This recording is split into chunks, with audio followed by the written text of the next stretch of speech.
Hey, everybody. Um, Welcome to our 12th and final 101 workshop of the year. Tonight, we'll be talking Organizing 101, how to revitalize a local. These 101 workshops that Garrett and I have been doing this year are a series of recurring workshops. We're the Green Socialist Organizing Project, so it makes quite a bit of sense that we are cycling through Green Party 101, Socialism 101, Organizing 101. This is our fourth of the organizing, like I said, our 12th of the year. We plan on continuing to do this series next year, though we're going to tweak it quite a bit, I think. We're still talking about what exactly it looks like. I have a feeling we'll probably kick off with another, with a basic Green Party 101. Right, it's important, for us to keep doing those regularly, as an onboarding and informational, programming about the party. But this week we're talking, this month we're talking Organizing 101.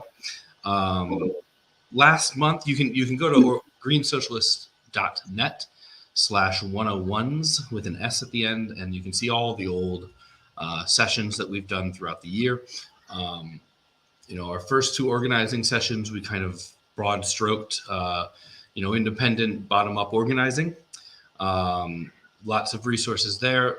When we did our session 3, would that have been October? I think. No, September. When we did our session 3 of Organizing 101, we did how to start a local, right? Because one problem that new Greens can run into is that they find out that there is no local party in their area.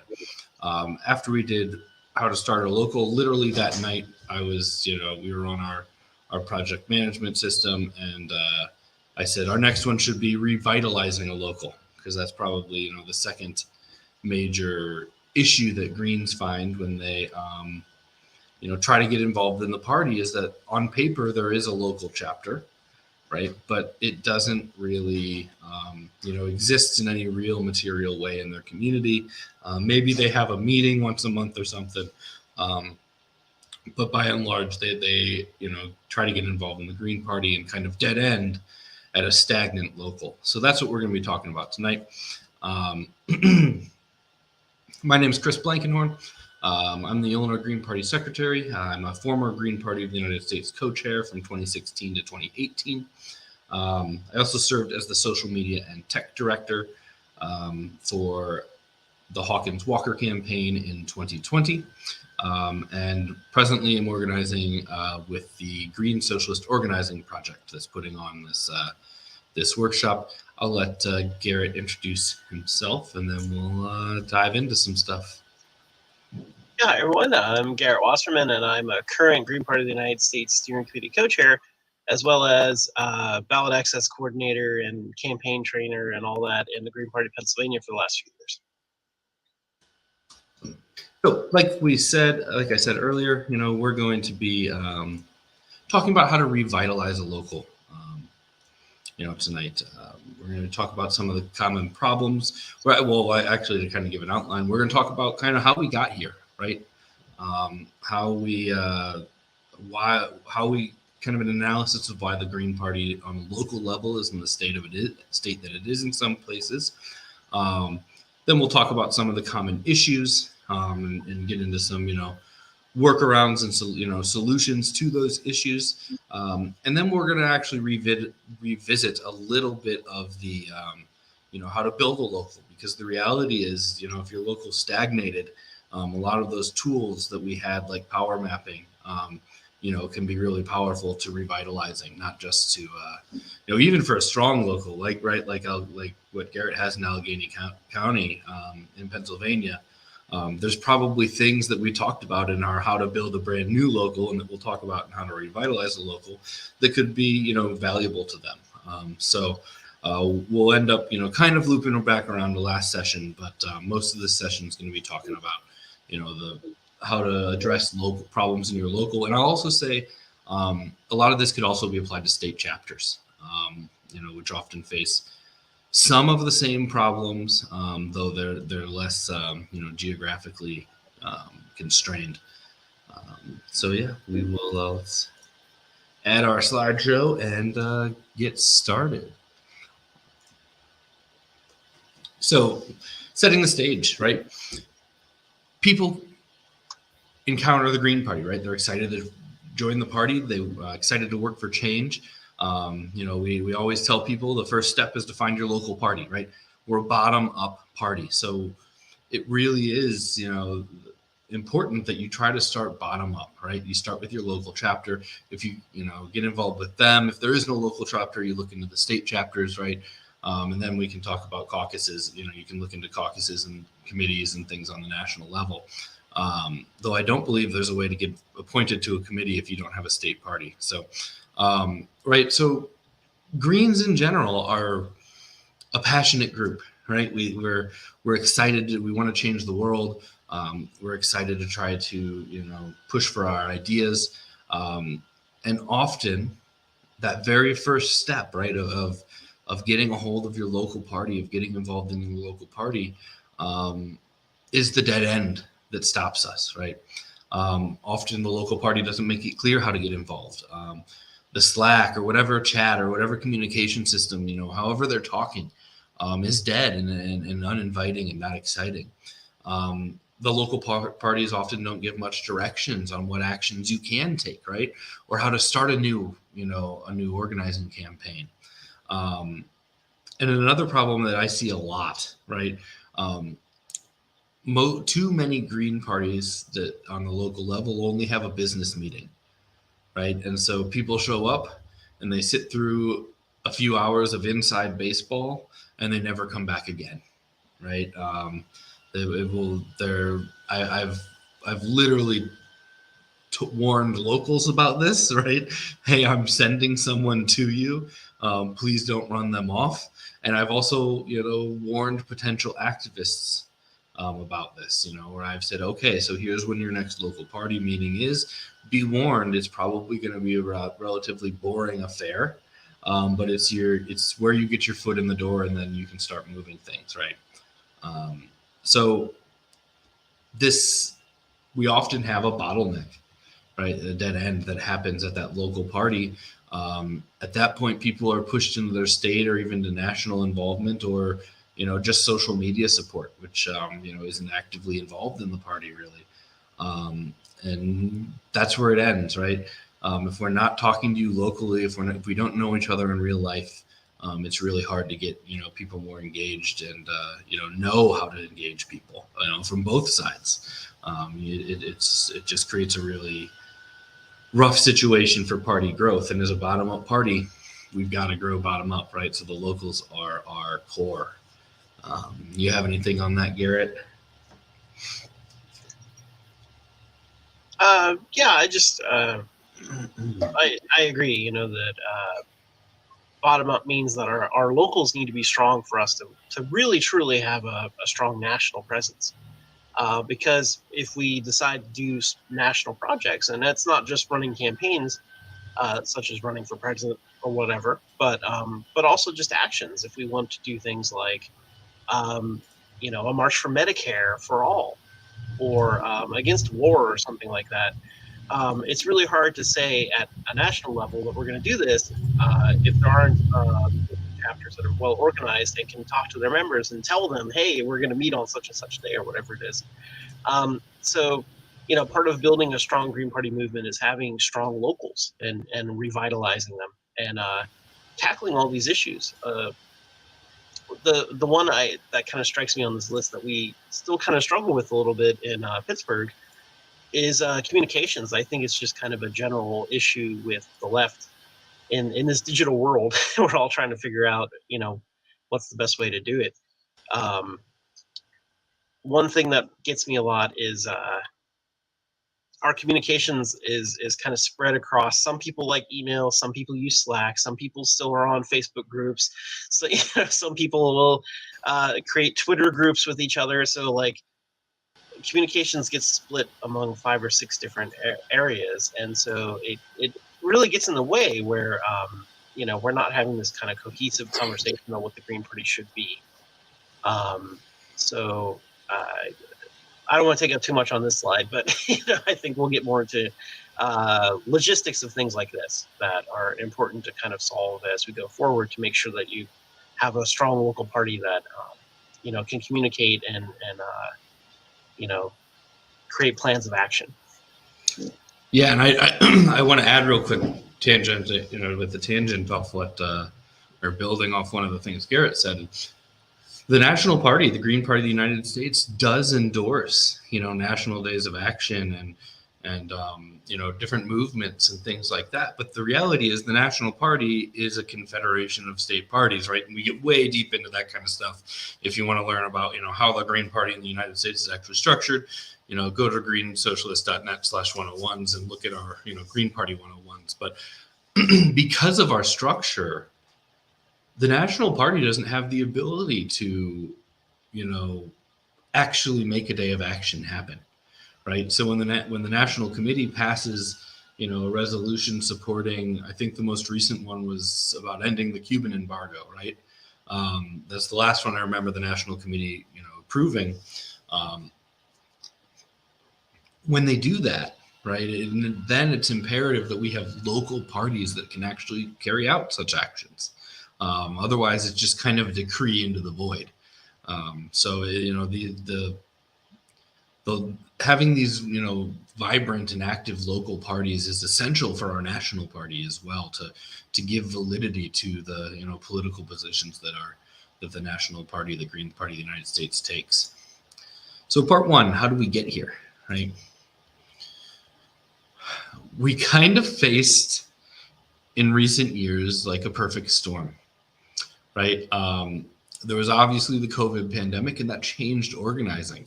And COVID was really hard on the stability of local Green Party chapters. I can tell you, having been involved in the 2020 presidential campaign, our Green Party locals were really devastated by COVID.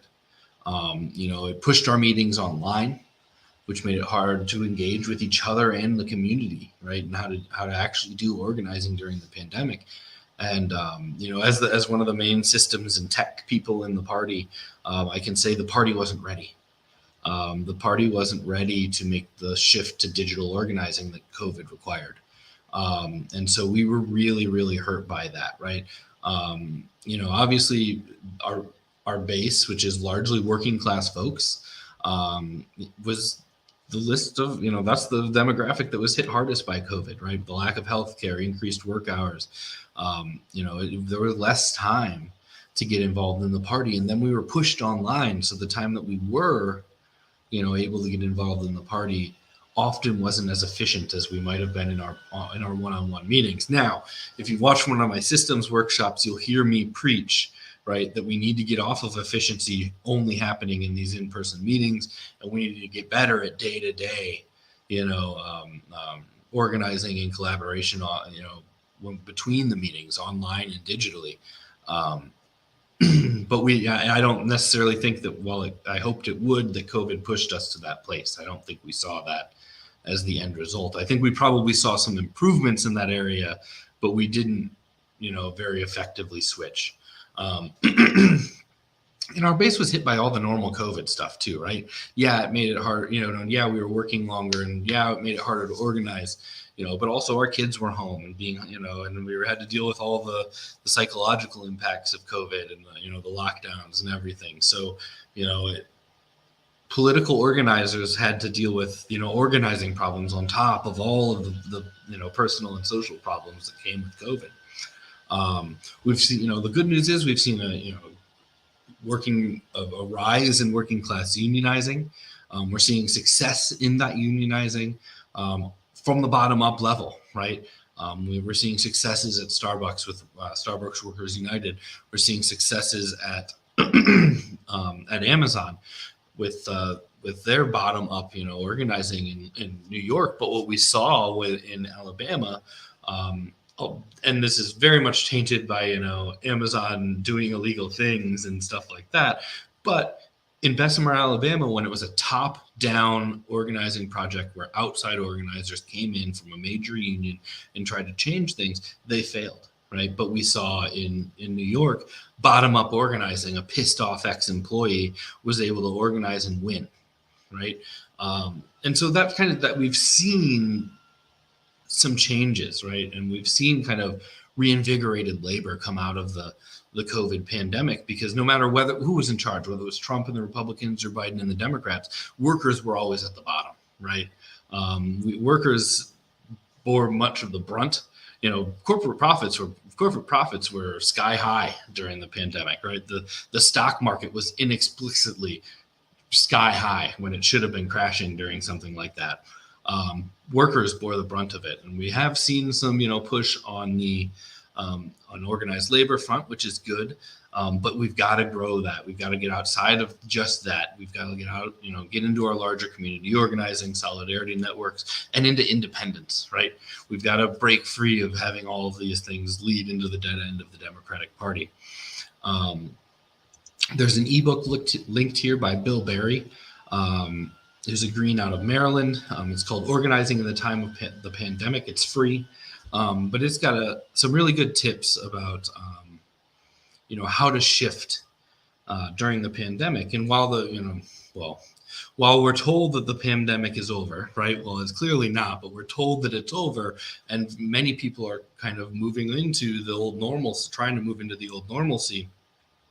A lot of the things we should have picked up during the pandemic, or the things that Bill talks about in his book, are valuable to us post-pandemic, right? One of the problems that Greens have often had, and I've yelled at Greens about this for years, was that if you didn't show up at a certain time in a certain place, you weren't involved, right? If you didn't make it to that meeting, you were disenfranchised within the party, you didn't have a voice, and you often didn't have a way to get involved. Right. We need to take some of the digital organizing things we hopefully learned during the pandemic and extend them. Right. And we saw that in Illinois, where I'm from. We're now we had our first in-person state meeting recently, but we went hybrid, and there were more people attending hybrid than there were in person. Right. And in the old days, right, pre-pandemic, those people who attended hybrid, the majority of the people meeting wouldn't have been involved. They wouldn't have been able to participate because we didn't have a hybrid system before. So, COVID is a really big, part of that perfect storm that we've seen recently that devastated the, Green Party locals. Garrett? Yeah. This kind of feeds in a little bit to my comment on our communications platforms, right? That the national party's national committee has a voting system, for example, where delegates can vote online. But that's not necessarily true in all of our state and especially local parties. And so when COVID hit, this was a big change for a lot of our local parties. And, especially in Pittsburgh, we had a lot of pains around that, because we had a very established cycle of once a month we would get together and have this in-person, face-to-face, discussion and voting and things like that. There's nothing wrong with that. And in fact, a lot of times, that face-to-face discussion is really where, interesting ideas are discussed and hammered out and get turned into really good plans. But like Chris is saying, that even in the best of times, that could leave people out. And we literally had people who would tell us, oh, that sounds great, but your monthly meetings are on Tuesdays, and Tuesday's my day where I work late, or nobody can watch my kid that day, or whatever the case was, right? We literally had people tell us, I want to be an active Green, but I cannot make it that day. And then the problem would always be, of course, that if you said, okay, well, let's pick a different day, then someone else would say, oh, but I could do Tuesdays, but I can't do Wednesday, or I can't do Saturday, or, and it would always be this problem. So I've been an advocate for a long time, too, about setting up systems where even if we have these face-to-face meetings, we can still schedule those. But a lot of our important decision-making and communications and all needs to be on some sort of online platform where everybody can see it, everybody can contribute and discuss and vote on it. And we didn't really have that in place. So when COVID hit, and especially, I don't know how every state handled it, but in Pennsylvania, there was actually stay-at-home orders for a while, and just everything shut down for weeks. Not really that long. I feel like a lot of people kind of, in hindsight, they really try to overblow that, oh, we were locked down for years. No, it wasn't that. But, and in fact, it wasn't even necessarily a government order. It was just a lot of businesses and groups just decided on their own, we're just not going to do this anymore. and particularly leftist groups, right? We're not going to have meetings anymore because we actually care. We don't want people to get sick. So we're not going to have these in-person meetings anymore. And that caused this issue where without our monthly meetings, there wasn't really any clear guidance on how we carry forward. And so everyone scattered. And so some people said, well, I guess I'll just start writing in Slack more often. And some people said, oh, Slack doesn't really work on my phone. I'm going to start typing in Facebook more. I'm going to start using Twitter more. And, I'm just going to send an email thread. And then the email thread would, instead of go to a mailing list, they would like type in the people that they remembered, right? And so you'd get the email chains of like 250 people or whatever, but it wouldn't include everybody in the party. So you have to forward it to, it just became a mess. And so this is really a lesson that locals have to learn, I think, on how can we communicate and effectively, and not just like an email blast or an email list, but a way that you can actually have a discussion. It's two-way as opposed to one-way. And that includes the ability to be able to vote easily, because it's not even really easy to follow votes on a mailing list. It would really be ideal to have some kind of system where you can log in and vote and things like that. And there's websites that do that. We've used, for example, I think it's OpaVote or something, opavote.com. Although I think you have to pay for that unless it's like a really, really small amount of people voting. We should probably have a lot more of our own systems that support this stuff, like setting up our own open source things. But that's kind of the point, I think, that locals and states should think about this, because the pandemic is not over. And even if you were to say that COVID is sort of over, that doesn't mean that there won't be something new, because we're not handling COVID. So COVID is really SARS-2, right? The SARS virus. And so, is it going to become SARS-3 or SARS-4 or whatever? We're not handling a pandemic. So like the longer it spreads, the more it can mutate into something else. We don't know what comes in the future. And just as an equity thing, making sure more people can participate. So the communications is something I really hammer on for us to think about transitioning to. And unfortunately, there's not like a party-wide plan for this yet. So maybe that's something we can work on. But it kind of starts at the local levels. The other comment I wanted to throw in here about just how the pandemic affected people is, for example, we have a really great candidate who was running for state representative this year in Pittsburgh, who is working class healthcare worker. As a healthcare worker, she's completely swamped with work. So part of the thing was like, once she got on the ballot, she had a really hard time campaigning. She did as much as she could, but when you're a healthcare worker and you're working all these long hours and double shifts and things like that, because so many of the healthcare industry has gotten sick themselves or retired or just exhausted from 3 years of fighting a pandemic and working all these extra shifts and stuff. It's really hard to run a campaign for office when you're like that. And so we talked about some ways to support people through the pandemic about, and supporting candidates in particular that can be exhausted with all this stuff. Can we bring them, dinner sometimes just to kind of take some stress off of them? Can we help with other aspects of the campaign? So, dealing with the pandemic, I think, has been a lot of issues, but also a good opportunity for us to think about how we can organize ourselves differently. Yeah. So, the party found, on the local level, the party found itself somewhat, kneecapped by the pandemic, right? Our responses to it varied, but we weren't in a great place as far as an organizing, unit. And then you consider the climate in which we were trying to survive, right, while getting our legs kicked out from under us by the pandemic, right? Trump and Trump wannabes have been very hard on the stability of local Green Party chapters. Greens have faced anyone but years, but 2020 and Trump is a new level. Anyone but Trump, plus COVID made a really, really hostile environment for Greens. Yeah.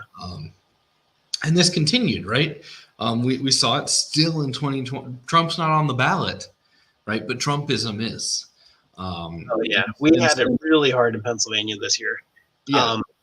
The Republican in particular who's running for governor in Pennsylvania was very much Trumper, super extremist conservative type, was involved in the January 6th stuff, like really, really deep into that hole. And so the election essentially became this big proxy battle between the Republican and the Democrat. That the messaging in the media, which is not necessarily the truth of the detail that was going on, is that it was essentially a vote on whether or not Pennsylvania was going to keep or criminalize abortion. The Republican candidate said he wanted to. The Democratic candidate said, well, I'm not really going to. And so, this became the answer that, like, whenever we talked about the Green Party, it was always like, well, I support the Greens, but, I can't, this isn't the year to do that because I have to vote for abortion.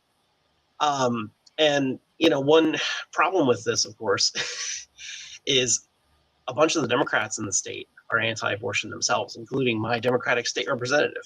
And I have been harping on this for years. And Mine too, in Illinois. I can't get any Democrat from any, like, the entire time on social media, they were saying, like, this election is about abortion, and Democrats support abortion. I'd always reply with, like, my screenshot of, like, my state representative saying how she's pro-life and she's completely, against abortion, all saying, like, what about this? And never got a response. And so, there's the one hand where it's completely understandable that we don't want to put fascist in office, but at the same time, the neoliberalism of the Democratic Party is sliding us toward fascism anyway. And so, it's a really difficult thing that I think we have to come up with better messaging around, right? How do we grow the Green Party and the Green message, the message for an independent thing beyond the duopoly? Because the duopoly has failed us, and the party, or not the party, the nation, right? The country has been sliding to the right for decades now, regardless of what the Democrats say they're going to do or not do, right? So, I think there is a strong message we can have about the need for an independent party, but I don't know if our messaging was necessarily good enough. I don't think it really was good enough in 2020, especially to really overcome all of that. Yeah, and when we look at anyone but Trump continuing, right, into the 2022, and it'll be present in at least in Illinois. 2023 is when we elect our school boards and our municipal candidates, and the Trumpers are alive and well at the local level too, right?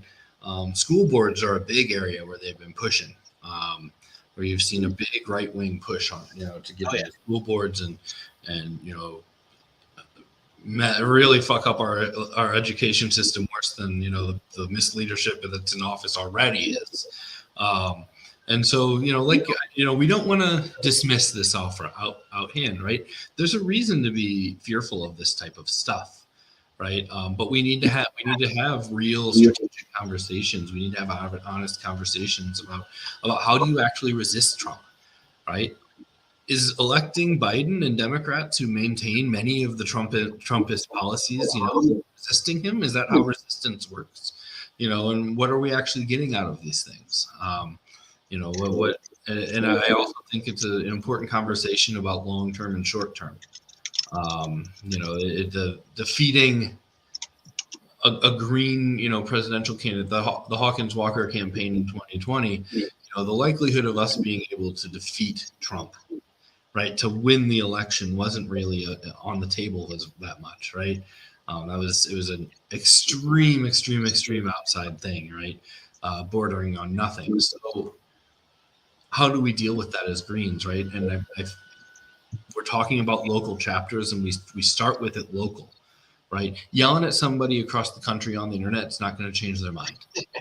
It almost never does. Even the people who do it often, couch it in, well, I'm trying to talk to the people who are watching the fight, not to the person I'm fighting. But even that's not really working much, right? Where we can change people's minds are on the ground or with real relationships with real people, right? And so I think Garrett's absolutely correct about consistent messaging, but we've got to make sure we're taking that message to our neighbors, right? On a past 101, we had someone ask, where do they start knocking on doors in their neighborhood to deep canvas? And I said, your neighbor, and then your neighbor on the other side, and then the neighbor on the other side of them, and then on them, and then across the street. You start right next to you and you expand outward, right? because those are the people that you share common conditions with, right? That you live under the same conditions in your community. You have similar problems. You may, they're not all the same, but there's a connectivity there that can overcome. And that's where our messaging can work, right? Garrett talking to state level Dems on Facebook and saying, well, you're actively supporting anti-abortion Democrats, right? My state rep is also anti-abortion, also anti-gay marriage, also and she's a Democrat. Also, she voted against civil unions. She voted against gay marriage. She voted in favor of gay conversion therapy. She voted against decriminalization of marijuana. She voted against medical marijuana. She voted against legalization of marijuana. She supports abortion restrictions, right? She wasn't even primaried. No one challenged her. Yeah. Right. And the Republicans don't challenge her. Right. Why would they? They've got their votes. She's going to vote with them. Right. And when if you're fighting it with someone with PA Dems, right, on the state level, they're just going to blow you off and ignore it. They don't want to acknowledge that truth because it undermines their messaging. But you start talking to your neighbor who you see has a get your rosaries off my ovaries sign on their car, right? You start talking to them and you say, the Democrat that you voted for opposes you on this, right? Funny enough, I had exactly that experience because a couple weeks before the election this year, everyone's yard signs went out, right? And so walking through the neighborhood, I noticed that down the street, there were a couple of neighbors that put out their yard signs, and there were 2 yard signs sitting next to each other. One was something like you had mentioned, right? Something pro-abortion, right? And in fact, I think it was a rainbow flag. It was like pro-LGBT rights, pro-abortion, all that sort of stuff. It was very clearly a leftist person, right? A leftist-leaning person. And then right next to the sign for the pro-life conservative blue dog Democrat, I had to they weren't home at the time when I talked to them, unfortunately, or thought about talking to them, unfortunately, but I had to write down their address to be like, this is somebody I need to talk to real soon, because like they very clearly don't realize who it is they're actually voting for. And who they're supporting, because like you're saying, this is somebody who's been a Democrat that's gone unchallenged even in the primaries for years now.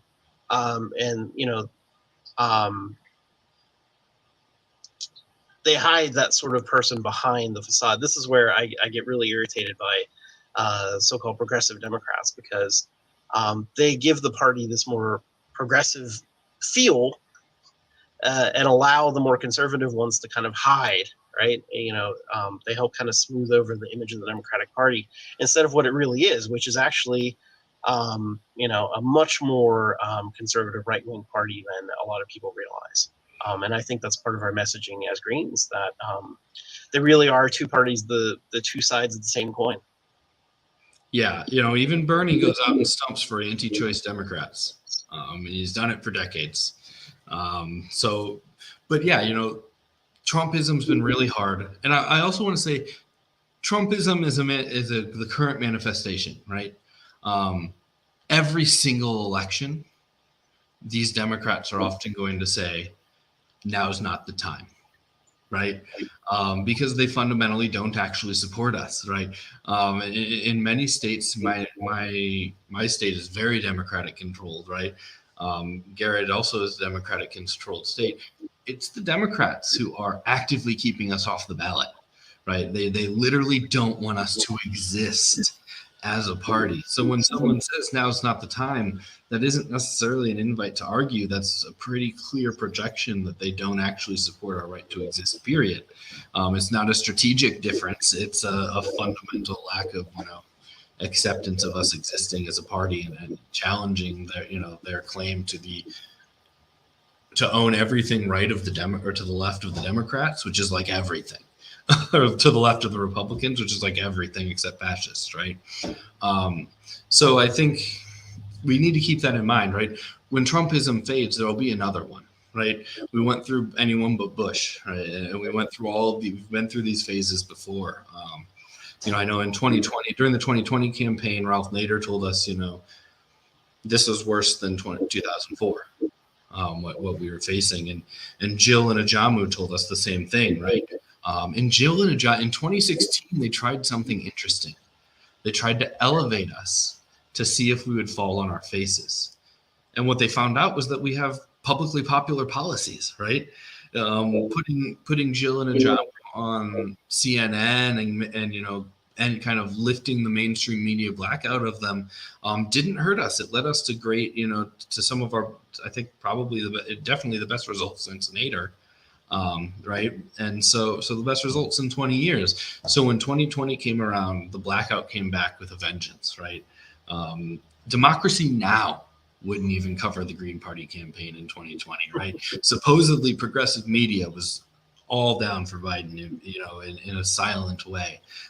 Like DSA, we're going to stay out of it, which is a de facto endorsement of Biden, right? So this anti-Trump movement, but Trump really scaled it up.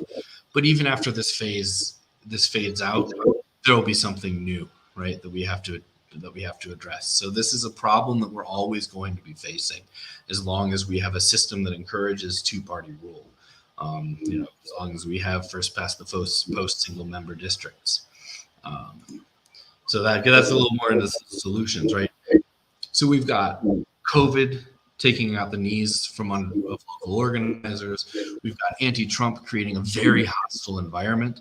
And then we've got states, right? The Democrats and Republicans in power actively repressing third parties when it comes to ballot access, when it comes to media access, right? It requires huge numbers of volunteers to gather signatures or money, usually both. Media, like I said, media doesn't always cover us, right? And we're often not invited to the debates.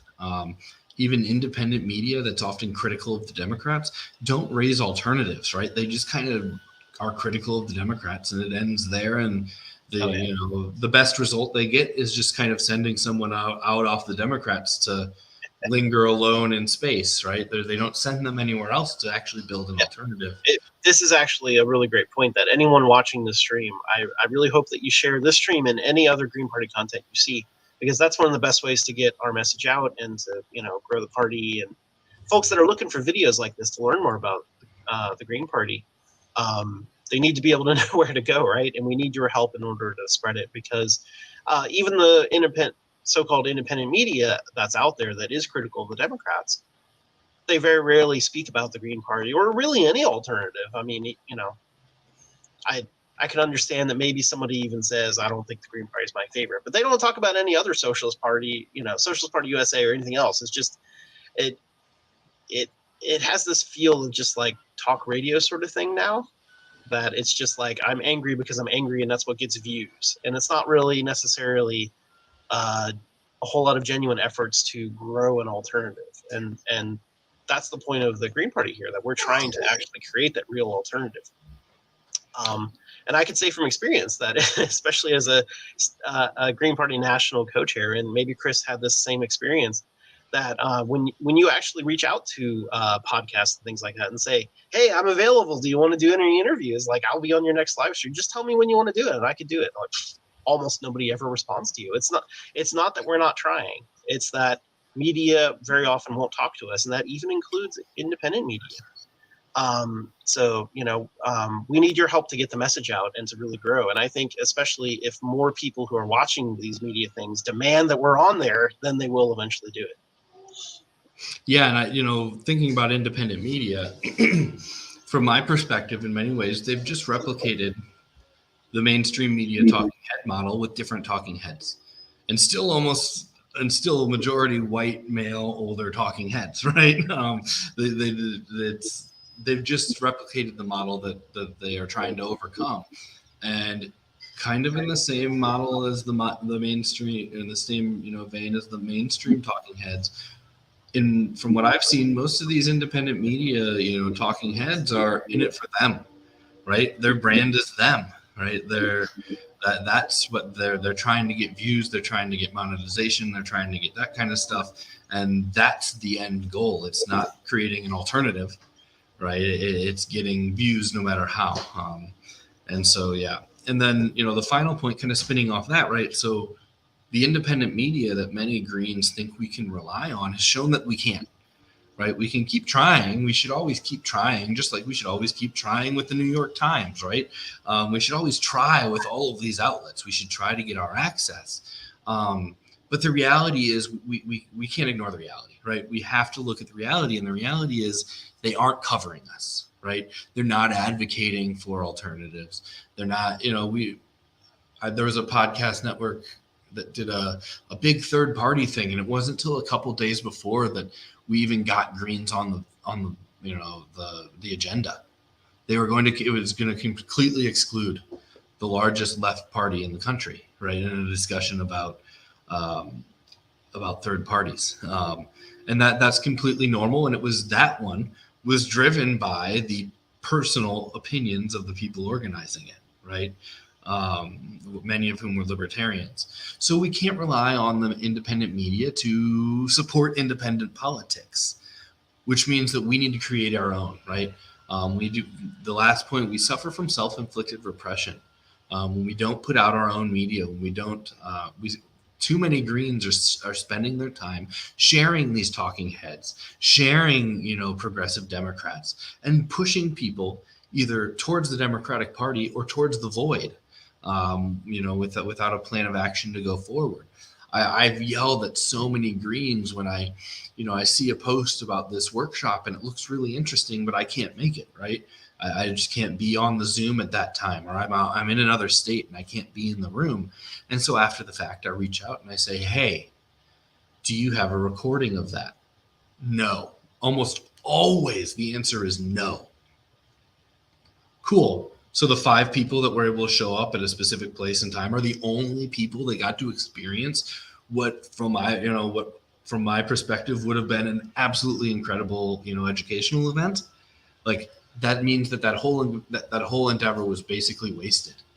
We brought on an expert. This happened with high-speed rail in Illinois last year, where they had someone from, they had a panel on high-speed rail, and everyone, the 6 people who there were talking about how awesome it was. And I said, cool, let's share it to social media. And they said, we didn't click record. Then why did we do it? Like, honest question.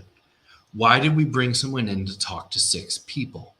When, and then limited that. When we would have recorded it, we could have put it up on YouTube, Facebook, shared it across social media, and gotten exponentially more views and spread our message, right? So we've got to make sure that we are putting out our own media. We have if you go to greensocialist.net, you can find a guide on local media. And one of the things it includes is what to do when the media doesn't show up, right? When you send the press release and they don't come, your job's not done when they don't come. You have self-promotion to do after the fact to try to get them to come to your next event. And we have to do that ourselves.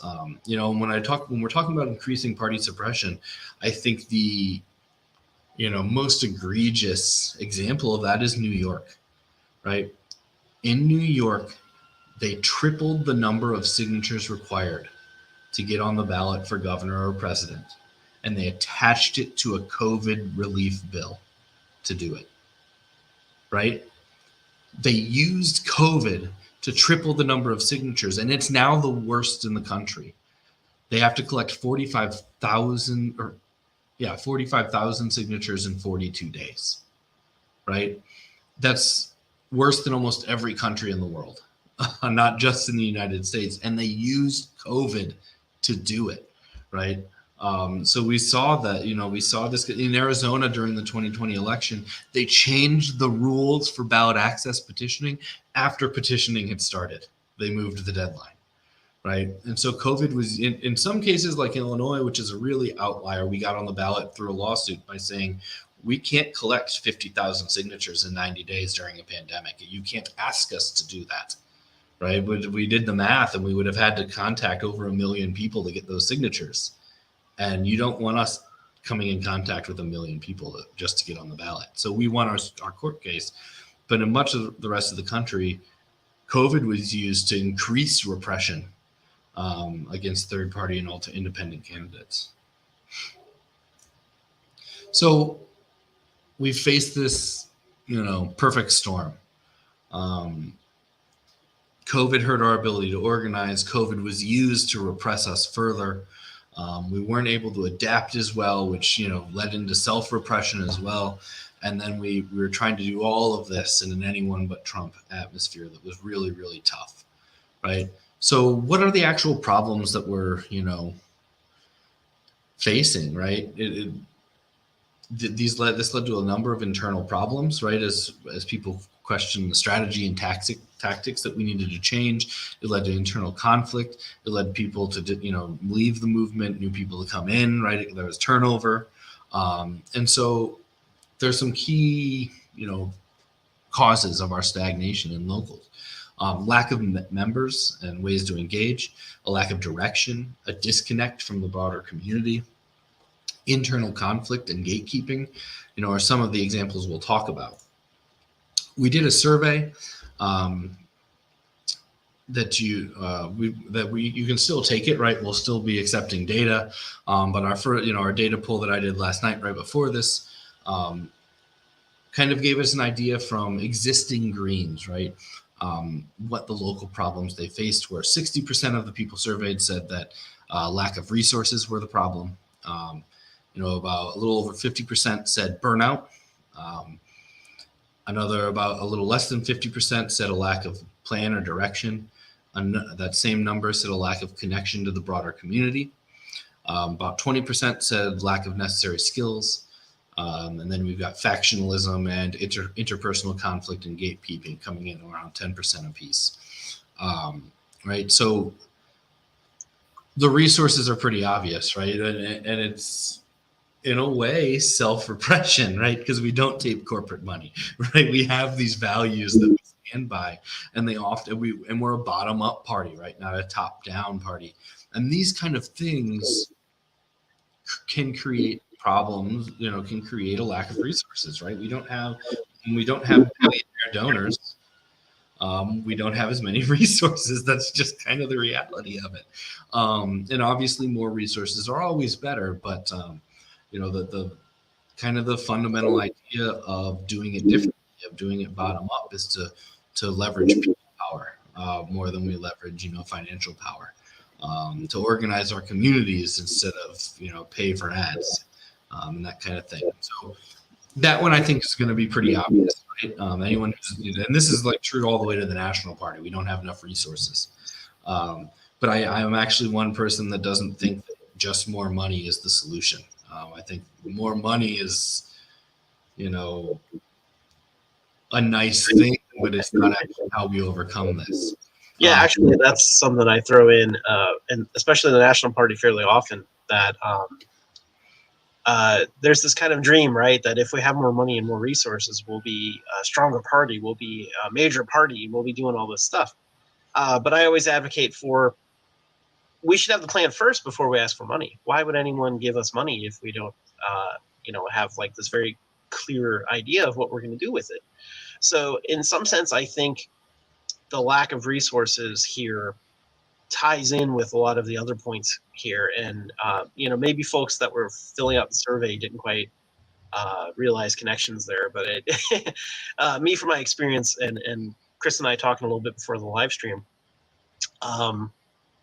I think the lack of resources actually ties in with a lot of these other problems, right? That it's hard to fundraise to get more resources if you don't have the skills, right? If you've never done fundraising before, and you're not really used to doing communications and e-blasts and fundraising and holding events and things like that, that could be a barrier that makes it harder for locals to grow. Sometimes you might need kind of some seed money, right? Some startup money before you can even do that, right? Because you have to have a communication system. Well, how are you going to get that set up without money, right? You need some baseline, right? That's one reason that the Green Socialist Organizing Project advocates dues. That if you have a dues-paying membership, you can have some baseline funding in order to jumpstart things like that. But not every local and state party has been founded based on dues-paying membership yet, at least. Hopefully over time more will convert to it, and there definitely have been states that have done it. I think especially since COVID in the last couple of years that have switched to it with good results. So we want to encourage locals and states to keep doing that. But then in additional lack of resources, I think, is also lack of training. And the training connects to this feeling of like, I'm not sure what the direction is or what my relationship is to the broader community, because we're not having trainings, we're not having educational 101s and such, as often as we should within the party. And these live streams, I think, are kind of one step toward that. But having a much more formalized process, I think, will help out a lot. So, that's something national could do for locals, but then locals, of course, have to implement their own kind of onboarding procedure for new members so that they can reach out, pull folks in, and, get them organized into projects and stuff so that they don't wander away. Yeah, just to continue off that, on the lack of resources and, Garrett saying we should have a plan first, right? If you've watched these organizing 101s in the past, you've probably noticed almost every time I say words ain't shit, right? The working class, non-voters, rightfully don't trust political parties and political organizers, right? When I worked as a community organizer, right, I was working in, largely non-voting communities, and my bosses wanted this really. It was in 2012, and my bosses wanted this really big, like, anti-Romney vibe in our town with our organizing, and I kept telling them, there's zero risk that these neighborhoods I'm going into, that I'm working in, are going to vote for Romney, right? That I live in. My neighborhood wasn't ever going to vote for Romney. What they are going to do is overwhelmingly stay home, right? Because they've had a Democratic president at the time, Mikhail. They've had Democrats representing them up and down the board, and their life, the life conditions that they live in are not getting any better, right? They've had Democrats come in and lie every 2 to 4 years and then abandon them as soon as they get their vote, right? So if we want more resources in our community, whether that be people, money, access, whatever, we have to start showing up, right? We have to actually be there in the community. We have to put skin in the game. We have to get on the front lines. We have to get on the streets. And when people see us doing that, when we build that trust, when we build that reliability, when we build that credibility, that's when the resources will come, right? Hey, we need money to help this candidate. Shit, that candidate's been in my neighborhood 4 times this week, right? Or 4 times this month, right? I see them. They came to our community cleanup we had last week. When we had the protest outside City Hall, they were there, right? And one thing I will say from working in non-voter communities too, you almost got a little more credit if you didn't run to the front with your banner, right? We had an independent candidate for U.S. House come to one of our community cleanups, and myself and the de facto local leaders of the neighborhood came up and said, hey, the Democrat didn't come, the Democratic city councilman, no other politician came to help us. Do you want to speak? And he said, I'm just here to help the community. And he did his talking interpersonally, one-on-one. And he got a lot of credibility for that he wasn't there to give a stump speech, and they very much respected that. And then he got dirty and he cleaned up their alleys with them. And guess what? He got 9%, in that election as an independent. So getting access to those resources isn't something that we're entitled to, right? And the political operations of the Republicans and Democrats make it hard for us because people rightfully don't trust political organizers. So I think that's a really important thing that we have to kind of remember and keep in mind, and understand is a prerequisite for having more resources, no matter what those resources are. One I do know, the number 2 one, burnout. I would say that's probably one of the big, if not the one of the largest problems in the Green Party, right? We're a low resource party, evidenced by number 1.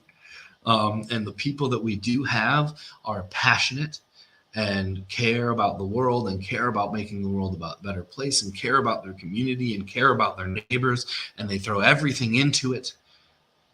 And the scope of what we have to do is just massive and total, and we burn ourselves out, right? I mean, since I've been working with Garrett in the last 2 years, after the 23 years, no, 2 years after the 2020 election, Garrett's probably seen me go through 2 or 3 burnout cycles where all of a sudden I go quiet for a week or two because I just can't do it. Like I have all I have is the energy to get done what I have to get done, and anything else doesn't get done, right?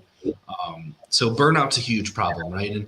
And you deal with burnout by getting more people, obviously, with lack of resources, but also by making sure that you have layered coverage, right? That more than one person can do a job, and that you establish a culture within your party where someone can come and say, hey, I need help right now, right? I have too many plates spinning. They're going to start falling. Can anyone take it?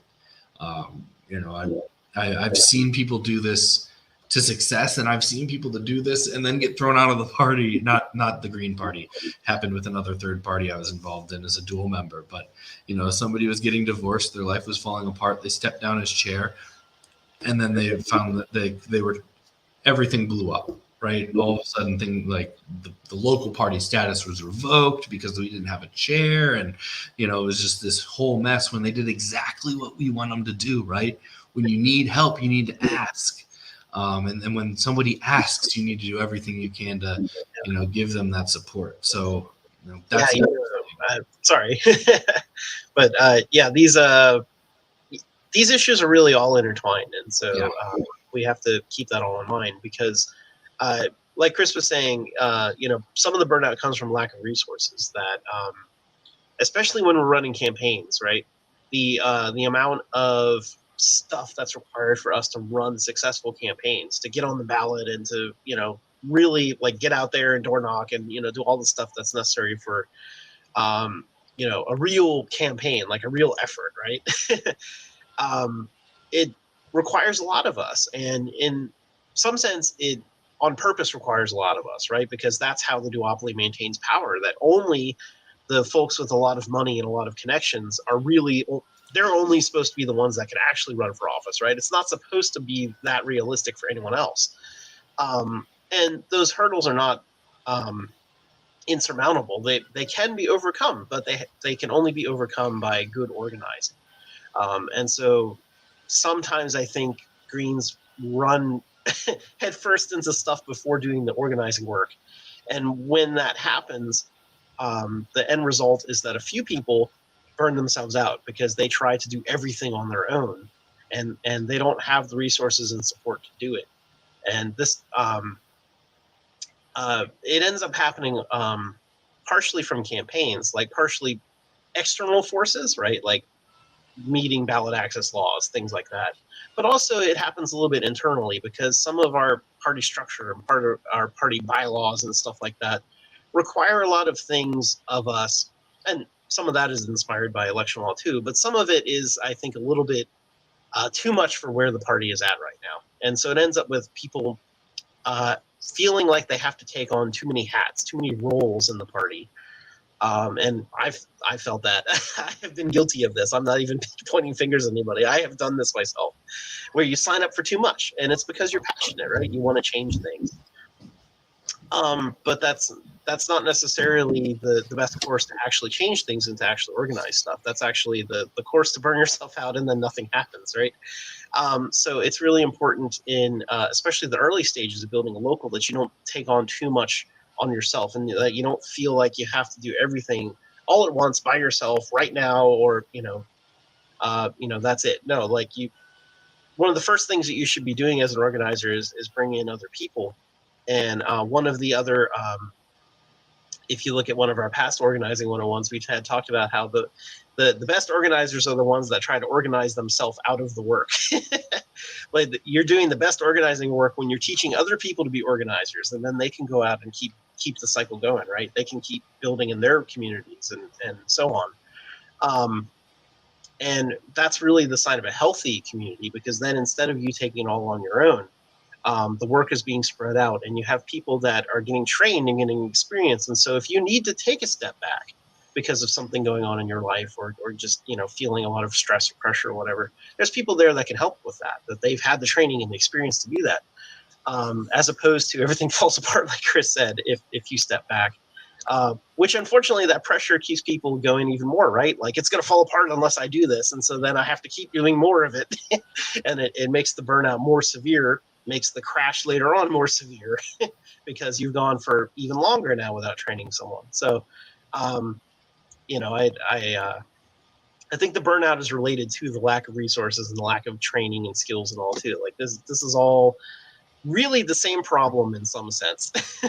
Yeah, they're all connected, and that the other thing that burnout leads to, and this kind of it leads to a de facto centralization, right? When it's the same few people doing the work, then those people have most of the power, most of the control, right? It's often the best intentions of those overloaded organizers ends up creating an extremely anti-democratic system, and it obviously it hurts them because they're burning out, but it also hurts the health of the organization. So I feel like we could probably spend 2 hours just on this graph, so I'm going to go to the next one and we can start going, right? Because I think a key part of this is lack of direction and finding strategy, right? Why do you have a lack of resources? Well, what's your strategy on it, right? Why are people burning out? Like, what's your strategic plan for your organization? How are you limiting? How are you deciding what to do? Greens often feel the need to just do it, whether they do it well or not. They just feel compelled that someone has to act, right? And that doesn't generally lead to great organizing, right? You don't feel like you have a connection to the broader community. Like, well, what's your plan to connect to the broader community, right? And that feel that we just have to act tends to leave Greens running past initial strategic planning, right? It tends to lead us not to stop and take a breath and step back and think about what we're doing, because we're just constantly doing.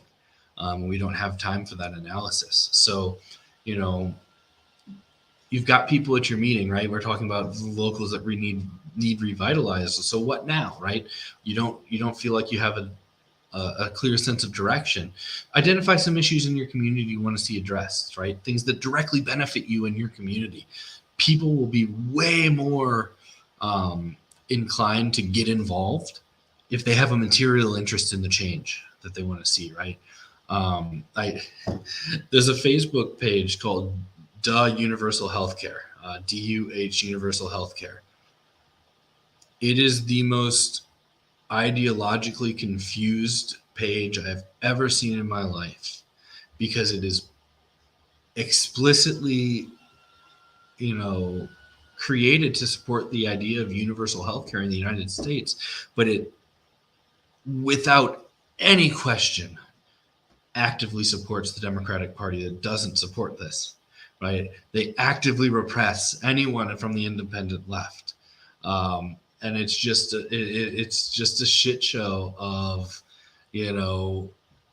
talking one way and acting the other. So and I think a big part of that is that I would wager that the mods behind it have health care. I would wager that the mods behind it are comfortable Democrats with health care, and thus don't have a material interest in being radical on the issue, right? So that it's a consistent, thing that I think that if you want to get people engaged, you have to get them engaged in something that they have a stake in.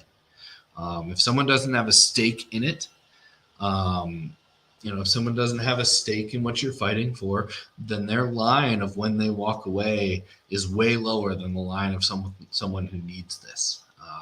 And that's something that we need to be cognizant of when we're organizing.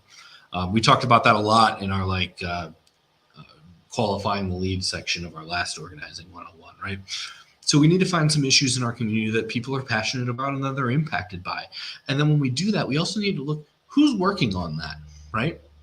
Is the landscape on that issue crowded with people who are leading people into the Democratic Party, or is the landscape empty? Is there an issue that's really important that no one's talking about, right? Because that is probably your best bet, right?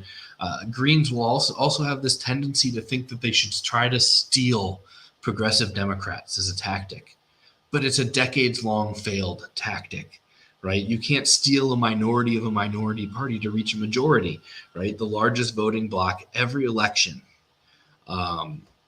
is non-voters, right? That's your largest party in pretty much every election. So we need to be looking for areas where we can engage people, but there's also space for us to actually exist. If you enter into an already crowded field of established movements and organizations around an issue, it's going to be really hard for you to get through what the green perspective is. And that goes back to the messaging we talked about earlier. Greens are often really bad about being explicit about how our vision is different, right? We say we want Medicare, we say we want universal health care, but what do we mean by that? And how is it different from the progressive Democrats' vision? Well, it's different because we don't think that we should just have a national Medicare for all. We need a national health service. We need to socialize the entire industry, right? Medicare for all alone is going to be a feeding trough for pharma, for hospitals, for medical manufacturers, for things like that, right? Because they're still for profit. And that's an area of discussion that you're never going to hear out of progressive Democrats, right? That you're never going to hear out of a through and through capitalist party, which is what the Democratic Party is.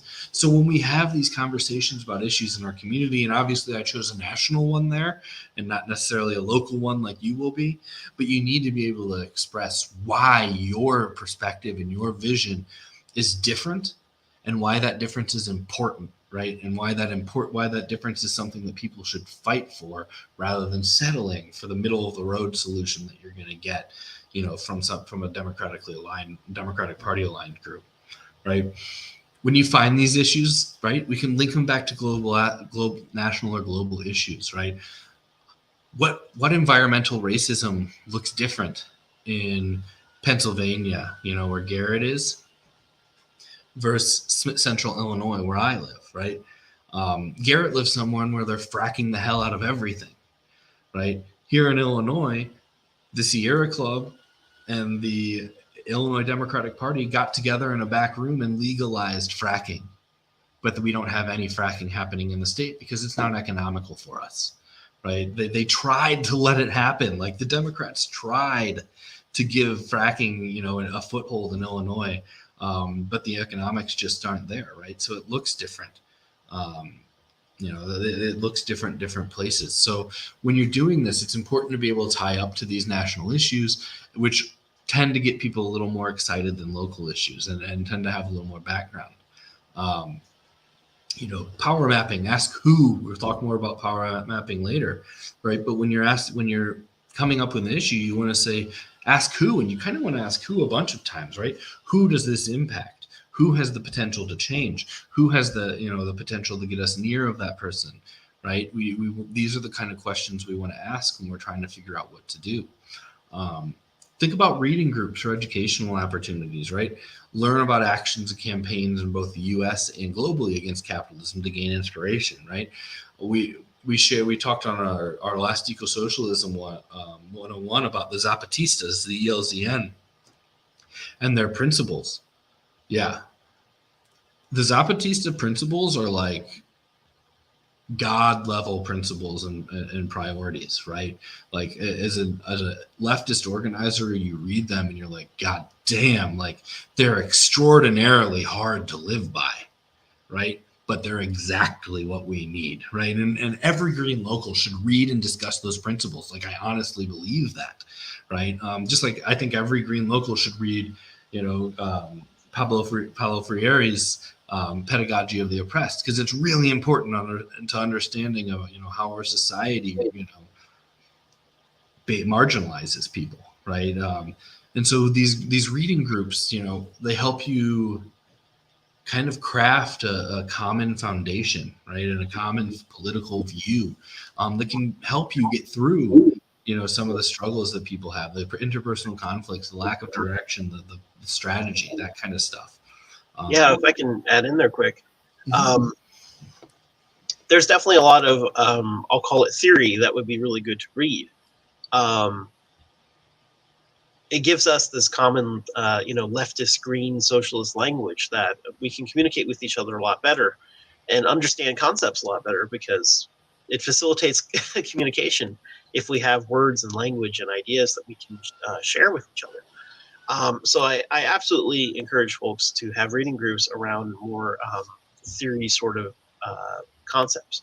However, the reading groups don't strictly have to be, reading Karl Marx or whoever it is, right?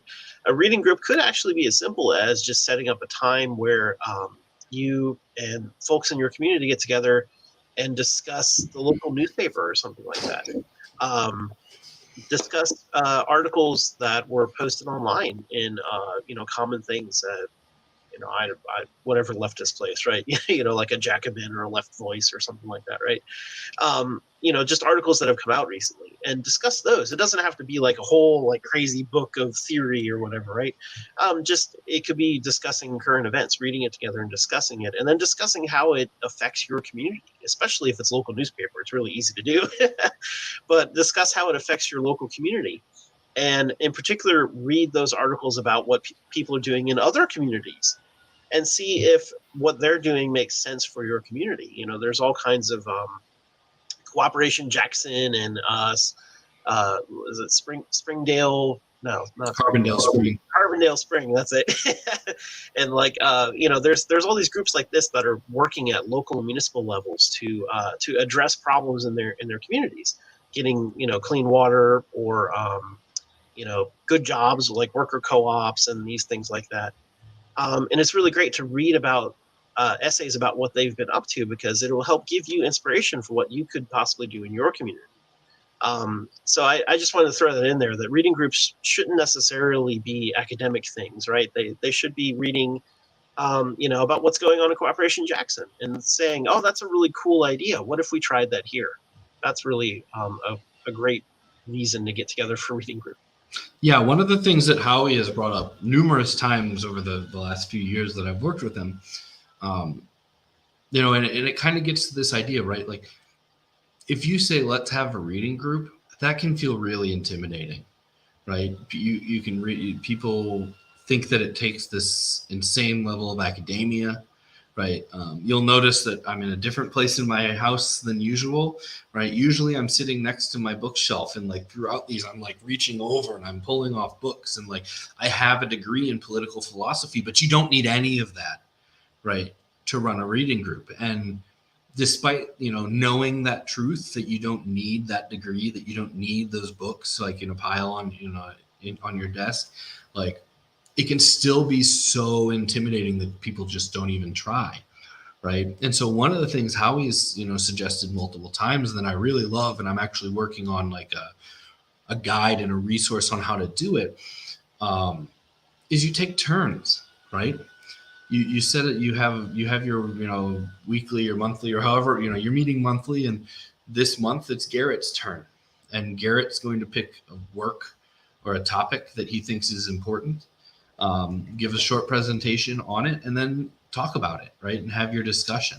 And that thing can be an article that he read. It could be an overview of the ELZN of the Zapatistas, right? It could be a discussion about Rojava, and in my experience, most Greens have issues that like they may not have the piece of paper from a university to say that they're experts, but they are experts in, right? That they have a level of novice expertise that goes beyond what most people know, and most Greens have that on issues and are more than capable of coming, of getting to that point on other issues. So I really do love that idea when there's just not, whether it's intimidation or resources or time or whatever the barrier is, where you're just not starting your discussion group. I think that's a great workaround, right? You start a sign up and you get, have people who are a little more confident take the first few months, right?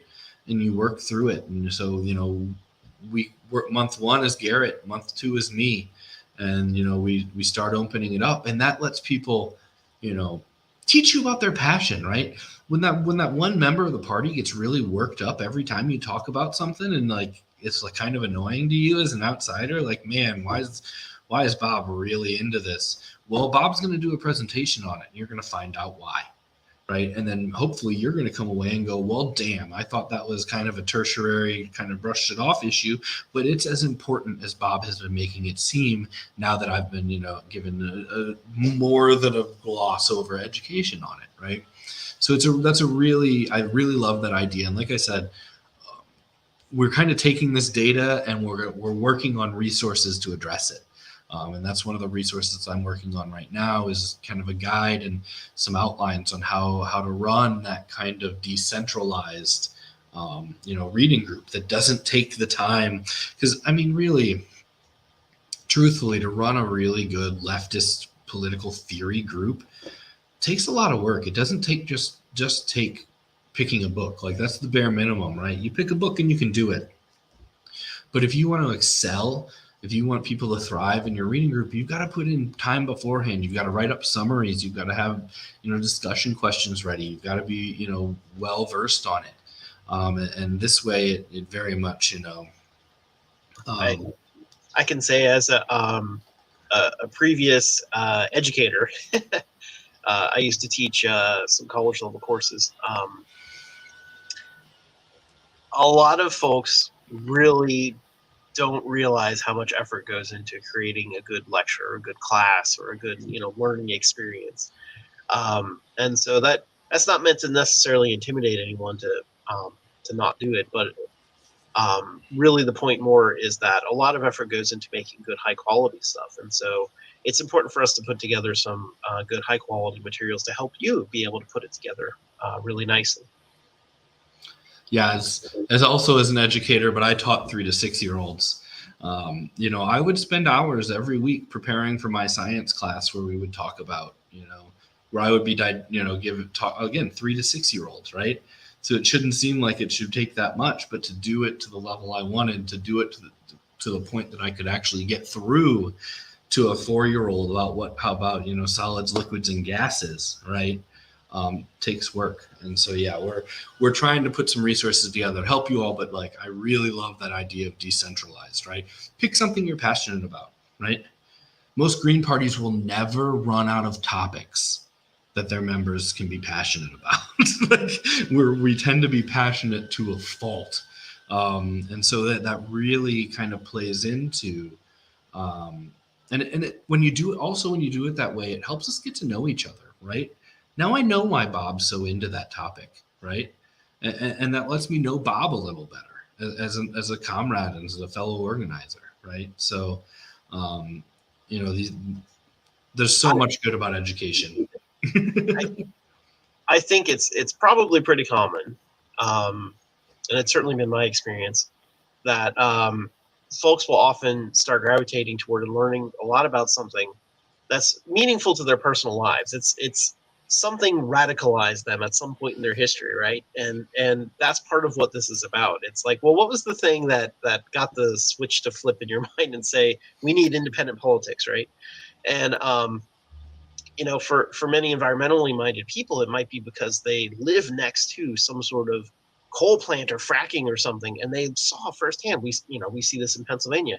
They saw firsthand that it's not just Republicans; it's Democrats, bipartisan, pushing this, and they don't care that the fracking is next to your school and affecting your children's health.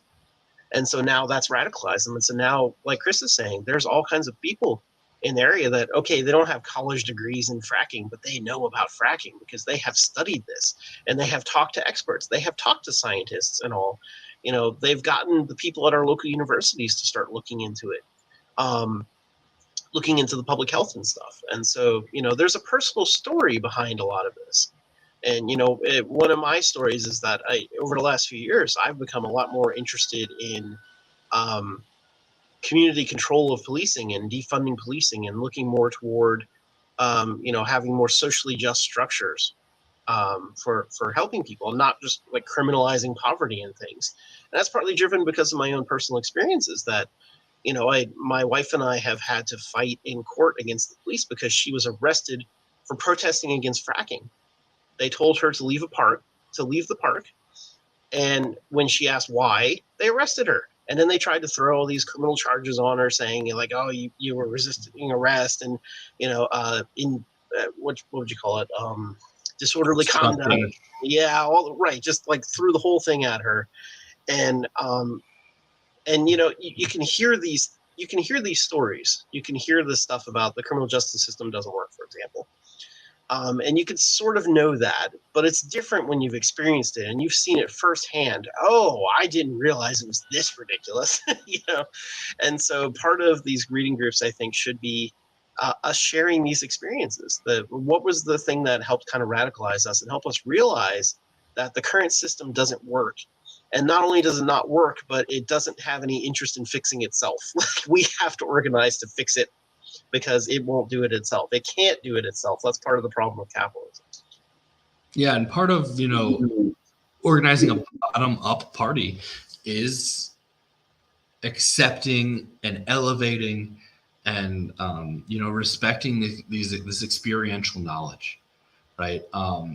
And in my, you know, I got that degree, and I got a degree in political philosophy, and almost immediately rejected political philosophy as, you know, as my guiding thing, because I left my after my degree and I started community organizing, right? And I realized very quickly that, you know, these folks who are living in, you know, the working class communities around me that are my neighbors, they understand capitalism at a visceral level that is, in my opinion, just as, if not more valuable than the academic level, which I read about in my classes, right? There's just that, and that academic level comes with an asterisk, right? It comes out of a system that's entrenched in capitalism, a system that, you know, upholds capitalism in our education system in the U.S., right? It's got a visor, you know, a filter on that often, you know, reduces its value and reduces its honesty. I was at a climate reality event recently in my town, and of all the speakers, I'd finished, and I told one of my friends, "Man, two of those people came really close to saying the word capitalism." And one of them was a professor, you know, was a professor of environmental science at our local university. And my friend said, "Oh, he knows the problem's capitalism, but when he's speaking as a professor, he doesn't say it." Right? His job as a professor is, you know, limits what he's going to say and skews his perspective. And so we really have to, you know, elevate these the experiential knowledge that people have. And one way we do that is through facilitative leadership, right? It encourages experimentation. It stops folks from burning out, right? We have a policy in our education working group that is, if you have an idea and you want to see it done, right? Like if you want to, Andrew Hager has been in the comments, right, talking about steam trains. I will again repeat, Andrew, if you want to do a workshop on trains, you know, we'll help you get other people that are into, you know, public transit and public rail, and we can put this thing together. But our rule is you have to be able to step up and, you know, take a role. You have to, you know, kind of take the lead on it. And through facilitative leadership, you know, you encourage people to try that kind of experimentation, right? Oh, you've got an idea, let's go with it. Let's give it a try. It may work, it may not. And that's something with our strategies we have to really understand, right?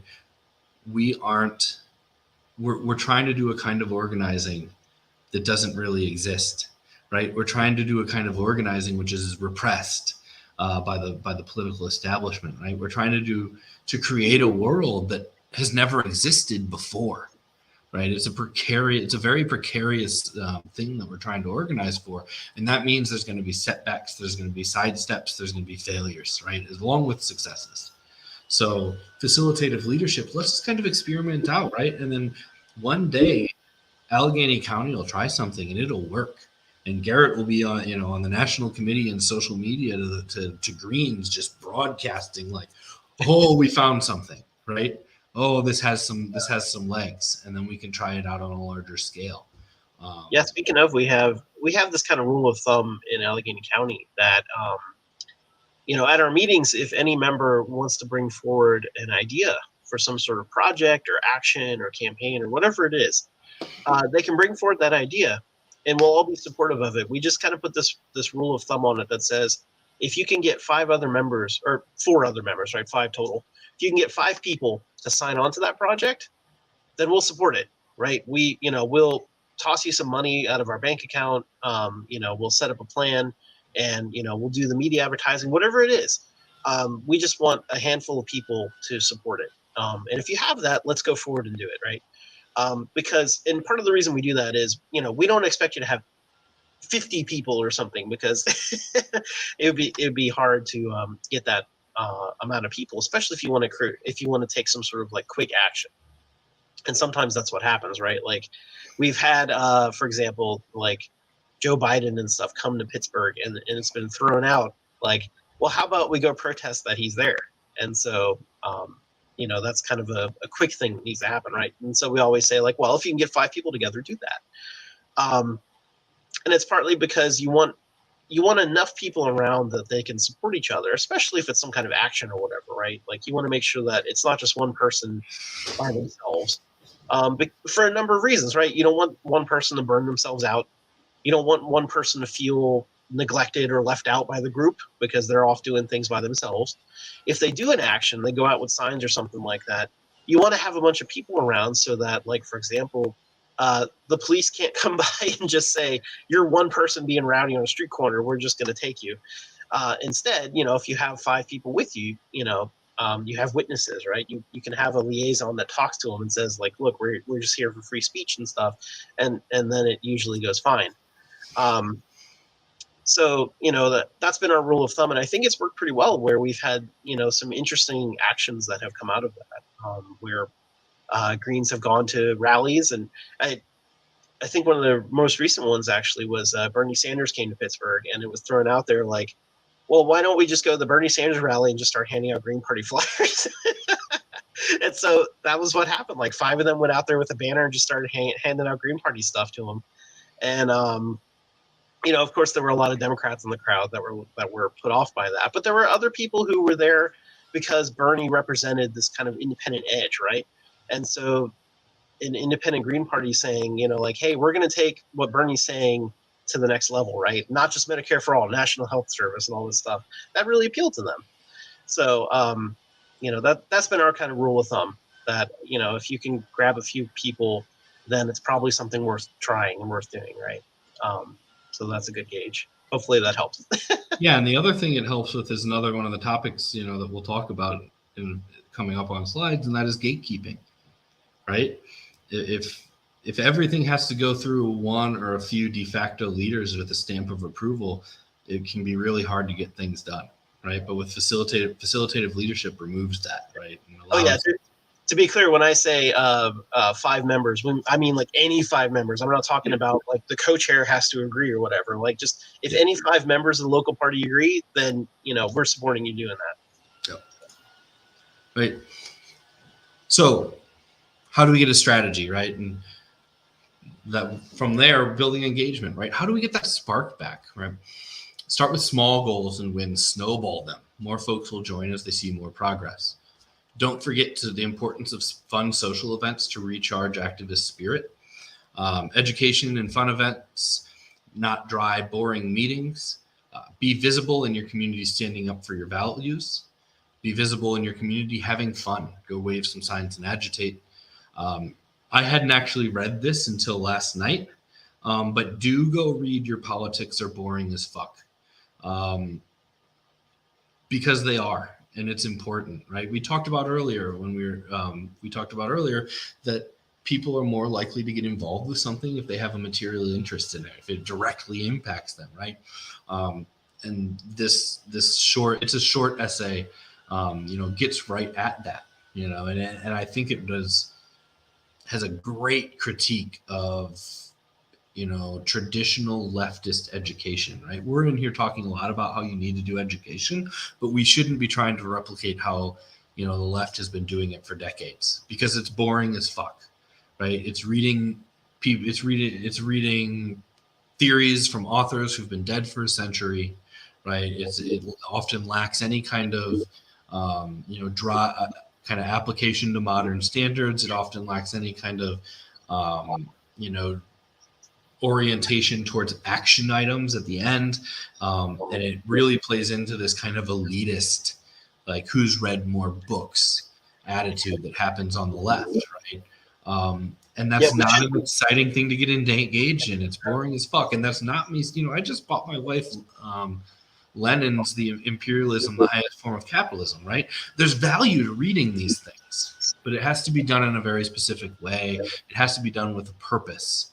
And it has to be done for a reason other than to check it off the list of quintessential readings that you've done. So I think that's a really important, article for people to read, essay for people to read, and kind of think about, like, when you come to our meeting, like, are people bored? And if they're bored, how can we change that, right? And there is a level of business meetings that will always have a little bit of boredom, right? But that's where the other points on this come, right? You've got to have your business meeting. It keeps your, party functioning. But if it's the only thing that you do, the only thing that people have access to get involved with you is a boring thing. And that's immediately cutting off your knees and limiting the number of people who can get involved. Have educational events, right? And like we said, not the ones that the traditional left ones, but have fun educational events. Have educational events that are applicable to people's lives. Have educational events that talk about what can we actually do about these problems, not just analysis, right? But also have fun events, right? In my opinion, some of the best ideas I've experienced in organizing have happened after the meeting, have happened at the bar at 2 a.m, right? I tell a story often about at the Green Party's presidential convention in 2016. We just nominated Jill and all of the youth caucus, all of the young eco-socialists. At that time, we were the Young Greens, but we all went to a local bar. And I was sitting and I was talking to a close friend of mine, and I was telling him about how I learned that sidewalks make great bar graphs. They make great bar graphs. The lines are already there, like boom, right? But I was a student at my university, and we made graphs on our quad about student debt, right? How much the average student borrowed versus how much the average student paid, to show we're paying double by the end of it, if not more, right? We showed our campus's tuition, which had increased 252% over 10 years, right? The next day, the university put out a press release responding to our graphs. And they tried to spin it, and they said it's actually only raised 150%. So then the next day, we put out a press release and said we liked the nice little fun thing they did there, where they took all of the schools in our system and combined them to get the 150%. Well, to try to erase the fact that our school has always been the cheapest and is catching up, and has actually had a much greater increase than the other schools in our system, right? They responded immediately. And so we're talking about this in the bar, and my friend Michael goes, hold on, I've got to go get Michael and Ursula, a different Michael and Ursula. And he runs off, and they run off, and they come back, and they go, they're too drunk for this conversation, but we need to have it tomorrow, right? And so that conversation never would have happened in a business meeting, because it wasn't relevant to our business meeting, right? It was just a story that I was telling about an experience that I had, but it was able to propel an idea. Right? And so these fun things, they're how we get to know each other. They're how we say the idea that we have that doesn't have a place yet in the business meeting. That's just a kernel, but we need some people to chew on it with us, right? I have a very simple. I always tell people when we're talking about local party organizing, I'm a big advocate of a very simple model starting off of 3 meetings a month. A business meeting, right, which we have to keep running, a social event, and an educational event. And by doing all 3, you give people 3 different ways to engage in 3 totally different ways, right? The people that want to be involved in admin stuff, that want to be behind the scenes, get to go to the business meeting. That want to talk, inside baseball and party strategy, they get to go to the business meeting. The people that are just kind of interested and want to learn more about you can come out and have a drink with you, right? One thing I will say is most Greens do their green socials at bars. At least try to cycle in some non-bars, right? Um, we've got a major alcohol problem in this country, and a lot of young people aren't trying. We recently had an activist meetup. It was at a bar, and when it was raised that there were people who weren't going because it was at a bar, the next one was scheduled at a tea house, right? So try to mix it up. Try to give people some, and don't just land yourself in a bar, because man, alcohol plus politics can be really ugly sometimes, right? But that's a way that you can meet people and kind of slowly edge them into have those conversations that take more than one, right? 6 months showing up to these green drinks, all of a sudden someone shows up at your meeting because you won them over, right? And then have those educational events, right? They allow you to work with other organizations, right, and build relationships and partnerships. They allow you to reach out to experts and knowledgeable people in your community and build those relationships. And they create events for the general public to come and hear your perspective. And then you've got your table in the back, and you get their email address, and then you invite them to the social, and then you invite them to the next rally you're doing, right? But by doing a 3-pronged, monthly calendar of a business meeting, which takes quite a, can take some work, right? A social event, which takes almost no work, and then an educational event, which can take some work as well. But once you get in the groove of doing educational events, you're gonna be surprised how quick it can go, right? In terms of planning. It gives you all these opportunities to meet new people. It gives your current members all these opportunities to get involved and actually start working and doing things. And that in itself can help. It seems like we're like increasing the scope, which would increase burnout. But because we're diversifying the scope, hopefully we're reducing burnout, right? Hopefully we're bringing more people into the fold that are actually taking an active step. And the people that have been carrying all the weight can kind of shift some off to other people. I saw Garrett want to jump in. Yeah, no worries. Let me see. What was I going to add in there? It was about the socials. About what? It was about the socials. Yes, definitely the socials. Unfortunately, this is another one of the sort of casualties of COVID that we'll have to see if we can kind of reintegrate. But at least before COVID, man, feels like forever ago.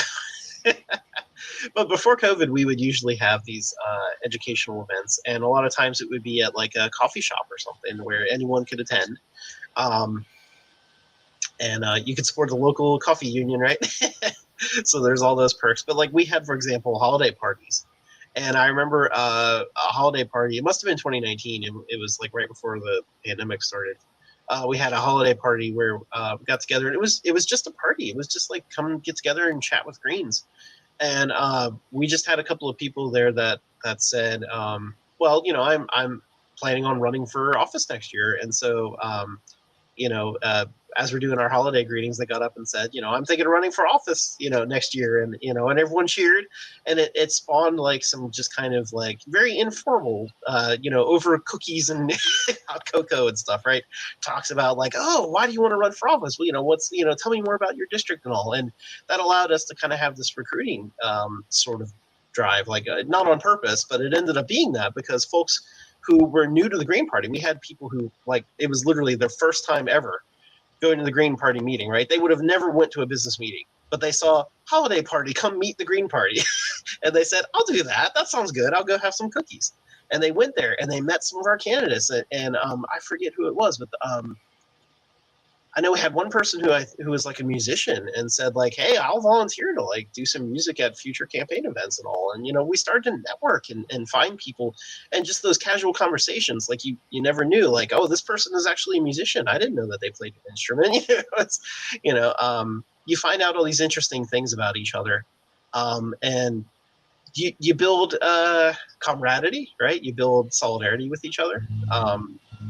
Which is very important for building a movement, trying to do the important work that needs to be done, and also you're learning about each other's skills and how having these conversations about how we can put these skills to work at building the party and building campaigns and things. So I highly encourage having some type of social, so that you get all these impacts. Right? Not everything has to be formal and stuffy and all, just like that essay's talking about.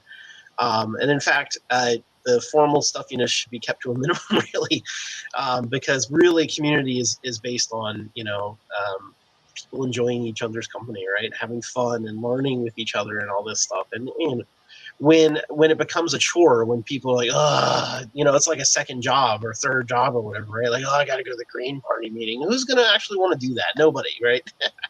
So everything should be fun. And, I think good work kind of flows out of that as we have good discussions with each other. Another decentralized education model that I just remembered that can really help with this building engagement thing is something that the DuPage County Green Party, which is like the western collar counties or outside of Chicago in Illinois, did. But they had something every month called Hot Topics. And they picked a topic, and it wasn't a present and listen thing. It was let's have a discussion around this topic with everyone who shows up. And in that case, all you really have to do is pick a topic. And, probably as a green host, be prepared to debunk and counter some things that might come up. But, that's another easy, low key way to do a mix of an educational and a social event, with something like that. So I'm actually going to go back. We've talked a lot. We've talked about a lot of the problems that we're facing in the Green Party with locals, that people often run into when they encounter their local for the first time, and a lot of ways that we can kind of shift that, right? But I just wanted to go back and review, right? Lack of engaged members or lack of ways to engage, right? And when we were just talking about, social events and educational events, they solve both those problems, right? If you have your social events and your education events, in addition to your business meeting, you provide multiple opportunities for potential supporters and members to come in contact with you. And you also provide different ways for your current members to actually do something, right? A lack of direction. We've talked quite a bit about strategy and things like that. I'm working on something called mini strategy sessions. With a guide and some examples and models to follow. But the idea there being that, doing real strategic planning is hard for Green parties, right? Especially states and locals, because we're all volunteers, right? We have limited time as it is. To do serious, organizational strategic planning, you need to go stay with each other for a week, and really dive in. And that's just not possible for most of us. So we're working on some resources to help kind of break that into digestible parts that you might be able to do at one of your business meetings, or, engage with as part of your educational programming. The disconnect from the broader community. We talked about ways to strategize around that. We talked about, things like how we meet and how we engage to do better. And then, internal conflict and gatekeeping, that it's a big, I thought we had an internal conflict. I guess we didn't. Huh. There's some slides on it. I think they're toward the end. I moved them a little bit. Okay. Oh, yeah. So I guess let's hit that first real quick, because we are coming up on our 2 hours. So internal conflict in conflict resolution. The lack of adequate conflict resolution and restorative justice processes isn't unique to the Green Party or the left, right? Especially restorative justice. This is a social, a society-wide problem that we don't have restorative justice as a, processes in place. So, things we're talking about are things like mediation and nonviolent communication. The Green Party likes consensus decision-making, and they can help diffuse tension by including more voices, but they can also be abused without effective facilitation and good faith engagement. There's often unwritten rules that are only known by some and are selectively enforced. It's really essential to have clear rules and processes. And this is something that, I want to emphasize that you can set up your own conflict resolution stuff. You can set up your own processes, but this is something where the broader party really needs to step up. It's hard to solve your own problems if you're all involved, right? How do you and the same goes for like facilitators, right? How do you have objective voices to help you work through this stuff? Because one of the worst things you can do is go into conflict resolution with biased people in control or with biased processes, right? When that happens, you're not actually resolving the conflict. You're deepening it and generally pushing someone out, as opposed to solving the conflict. And I will say, if it was about 10% of people, I think, identified internal conflict as one of the main problems in their party. From my experience in the Green Party, that number is way higher. Where we in my experience in the Green Party, interpersonal conflict is one of the biggest problems we have in organizing. So I think it was a little bit underreported. And I think one of the big reasons it's one of the bigger problems that we have is because when it happens, there's often no clear path to resolution, right? When someone does, run afoul of green values, like what does restorative justice look like? What are restorative processes look like? Most states don't have anything like that. Most states don't have anything in terms of discipline, right, in their bylaws. In Illinois, where I'm from, we can remove a member, but there's no restorative process. It would have to be made up on the fly, which is not a healthy way to deal with that situation. This is the National Party has a dispute resolution committee, but I don't think we should even pretend that exists. It's not binding. People can just refuse to participate. The people in charge of it actually don't have any training or skills for the most part in conflict mediation. And it's largely failed in its role. So I think we need to be looking at building something new, because what we have is working. But, conflict can be kind of the greatest source of growth, right? And innovation, but it's got to be managed properly. It's got to be moved through processes that are clear.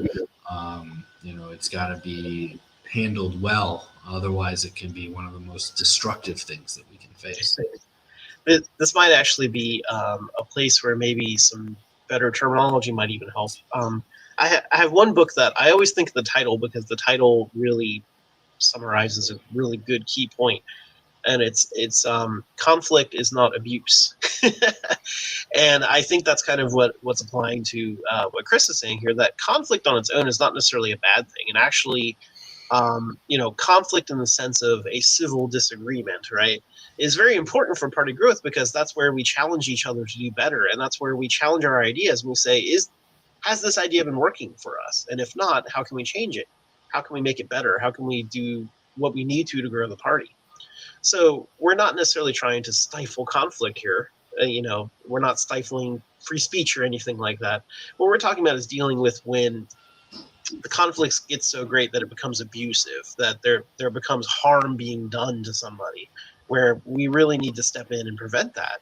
Because we need to have safe spaces for our members, right, where folks can feel comfortable actually expressing their opinions and expressing their thoughts and their personal experiences and stuff like this. And if they don't feel safe to do that, if they feel like someone's going to jump down their throat and attack them and then there's no consequences, then they're not going to open up. And if they don't open up, they never really feel part of the party and they eventually drift away. So, this is a really important thing for growing and maintaining our local parties.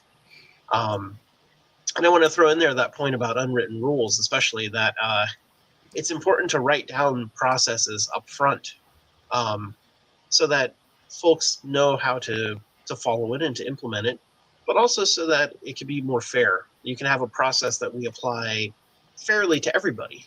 And then you kind of have a documentation, a record that it's, the same sort of process was applied to everybody. You weren't treating someone preferentially or whatever. And that's what happens when you don't have rules written down. You don't have rules written down, or the rules are really unclear. Then everyone has to kind of interpret it or kind of make something up on the spot. And everyone's going to have a different idea. And then you start to create more conflict, actually, because then everyone has a different interpretation of what should be done or not be done. And then you start getting accusations thrown around, like, oh, you're being biased, or you're whatever, you're not following the rules, you're not following the bylaws and all. And it starts to become a, its own source of conflict, ironically. So it's good to have a very clear process up front before there's any sort of internal conflict that everyone's aware of and that everyone knows how to participate in. Go ahead. Sorry, Chris. Oh, yeah. And, while this is vital for, our internal work, right? If we're having these problems as greens, right, as all self-identifying greens, people who are generally coming from at least somewhat of the same space politically, right? If we're having that problem within our narrow,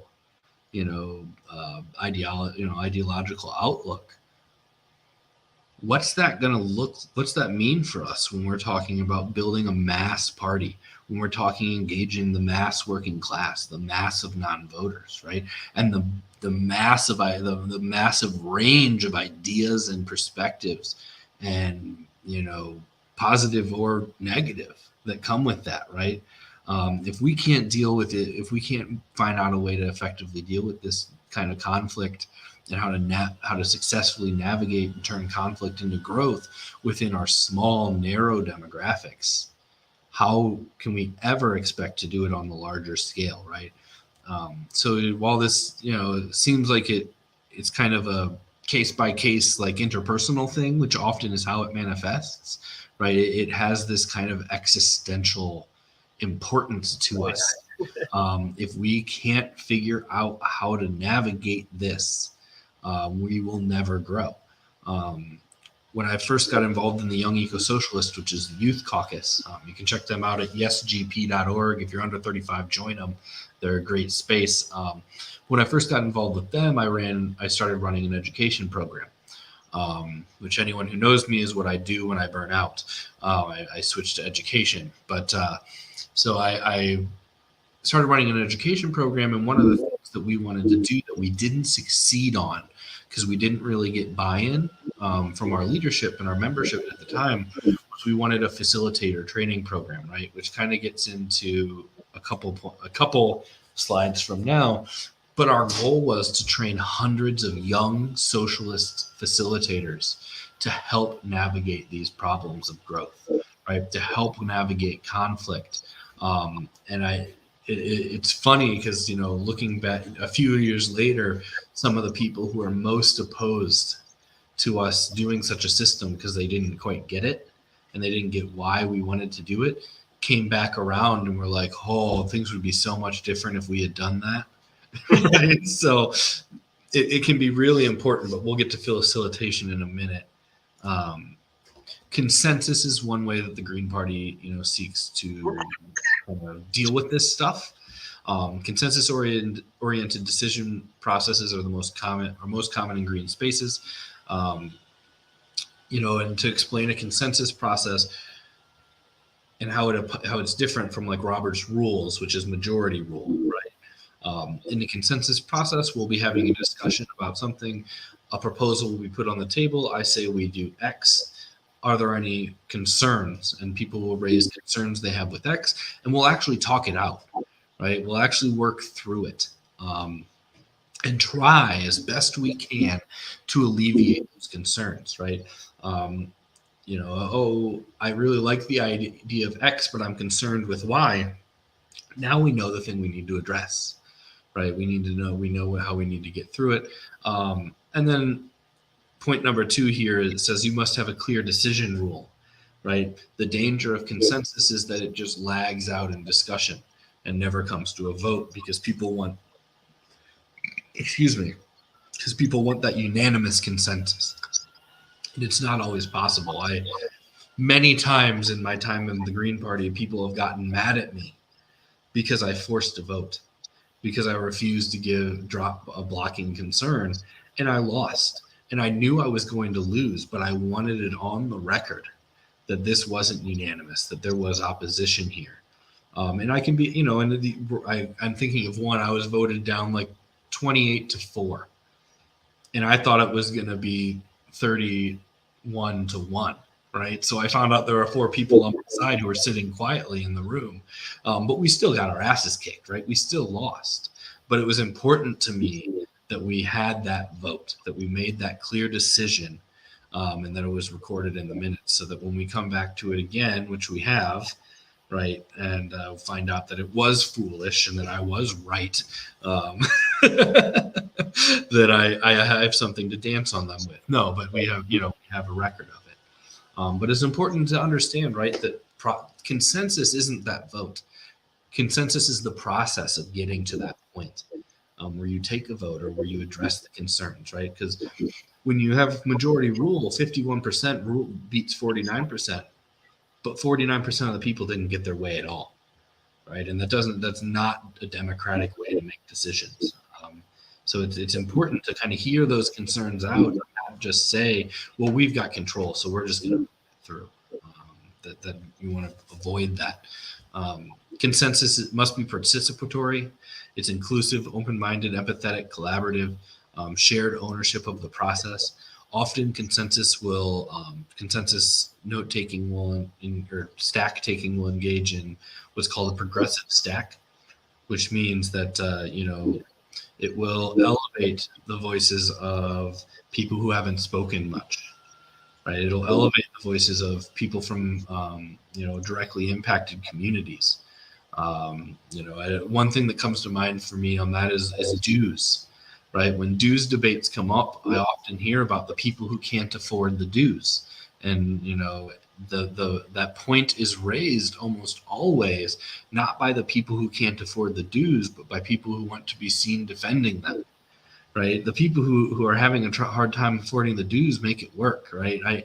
I know green locals who have homeless members who make the $12 a year minimum dues that they require. You know, they make it happen, because they have a vested interest, they have a material interest in the party succeeding. But middle-class individuals who are more than comfortable and can afford it, you know, will try to shout over those people on their behalf. And so it's got to be participatory, and we've got to make sure that we're, you know, being inclusive and elevating the voices that need to be elevated, and giving people space to speak. Yeah, definitely. And I wanted to kind of emphasize the last little part of that bullet point, actually, that it's shared ownership of not only the process of making the decision, but shared ownership of the result itself, shared ownership of the implementation. Because it's meaningless to make a decision to, let's say, endorse something, and then nobody does anything about it. I often in meetings go, who's going to do it? And often I don't say it as nicely as I just said there. So it's very important that part of the decision-making process here is not just making the decision, but making the decision of who's going to be the shepherd, so to speak, right? Who's going to take ownership of this? Who's going to take point on, you know, organizing and putting the plan into effect, and then reporting back to the group what the results were. Because you can make a decision. Like I said, you can endorse an event or a march or something like that. But then if you do that and then no one does anything, no one shows up that day, no one shows up with banners, no one puts out a press release or whatever, then you might as well have not made that decision at all. It was completely meaningless. Part of this process has to be deciding who's going to do the work. And usually, I think it's a good rule of thumb of whoever proposes it should be willing to at least be part of the implementation, right? It's in my experience kind of a warning sign if someone comes in and says, I think you should do something else, because that ends up being somebody trying to put work on other people, and then it burns people out, and then maybe it wasn't a good idea, and that was why they didn't want to do it themselves, right? They were like, well, you take the risk on that, you know. So you know, make sure this is built into your process. And as an organization, when you get to that point, right, when someone says we should do this, your organization has to not, you know, it's really, like Garrett said, it's super important to say, okay, well, you're part of this, right? You have to take a leading role.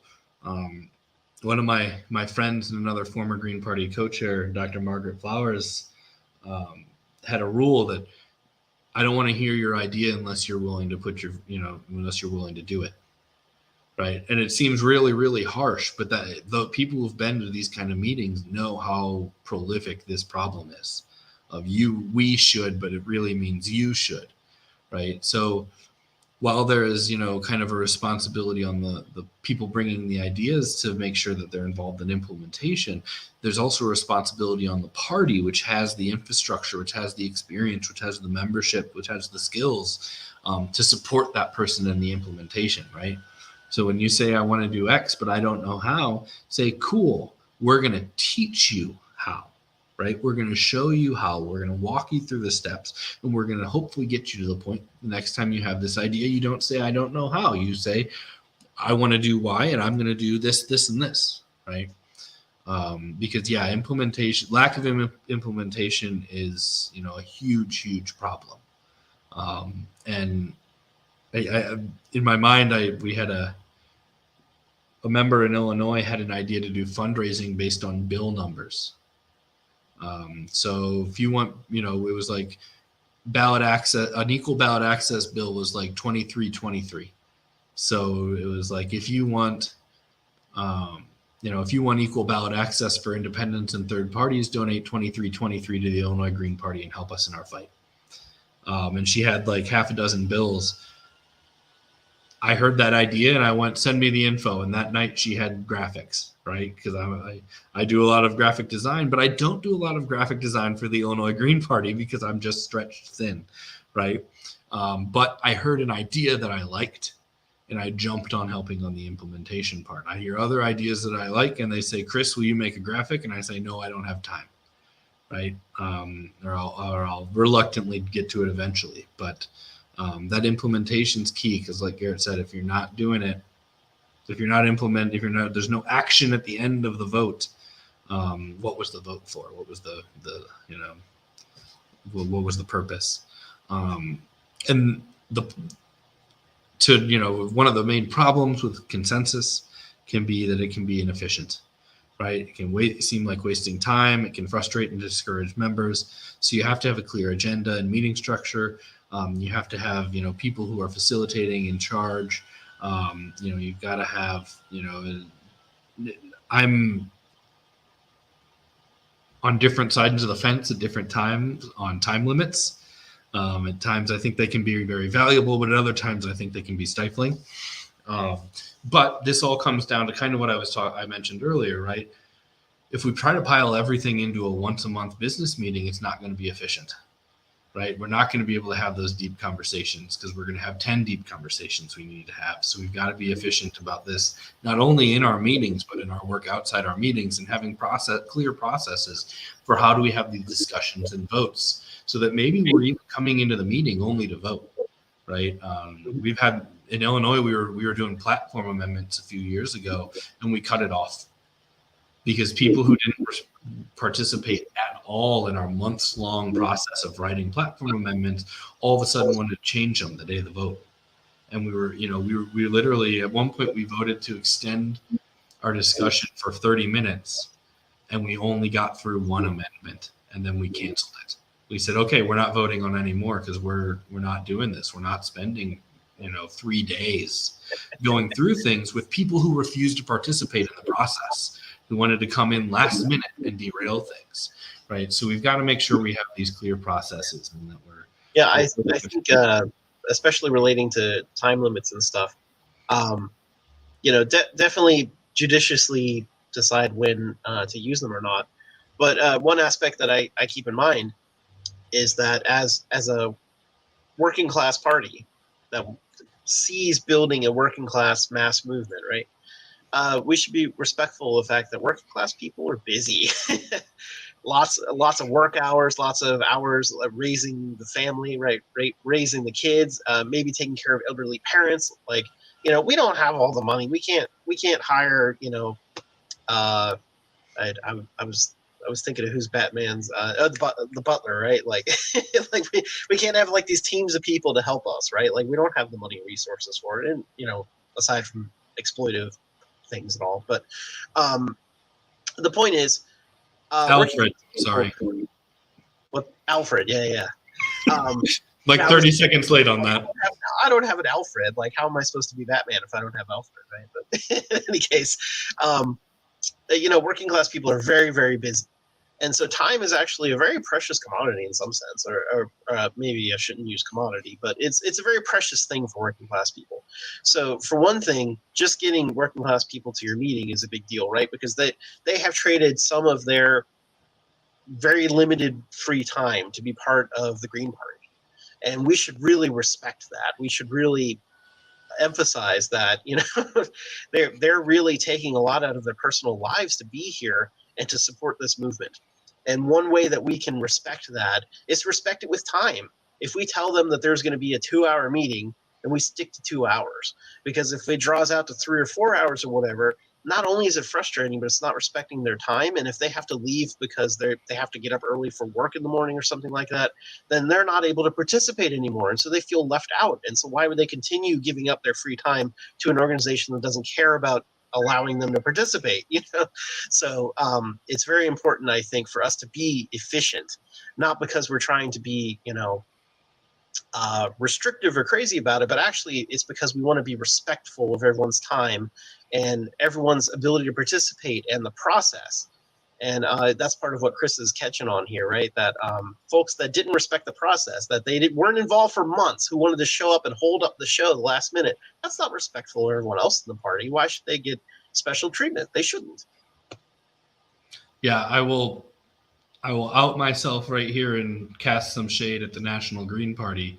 I've almost completely removed myself from involvement in the National Party. Like, I'm on the National Committee, but I've stepped down from committee chairship. I've removed myself from numerous committees, and a big part of it was that I didn't feel like my time was respected in my work with the National Party. I'd get on a call and there'd be 30 minutes of, I was once on a call that 30 minutes were taken to argue about what small and large packages were when shipping through USPS. I sat there through it. Like, through the whole thing, I just sat there while two people fought for 30 minutes over something that didn't matter to anyone on the call, right? And it was something that had a clear delineated answer by USPS.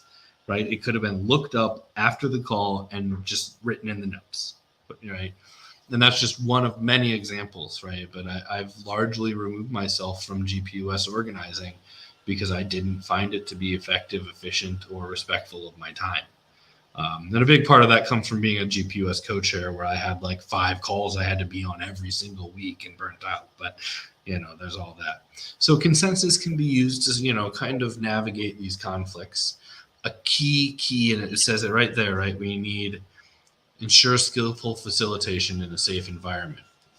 Facilitation of these meetings is super important if we're going to actually navigate this stuff. Effective facilitation can be a powerful tool for navigating tough decisions and conflict. Effective facilitation keeps meetings timely, decisions focused, and outcomes clear and action-oriented. It takes experience, training, and a feel for group discussions for the facilitator to become effective.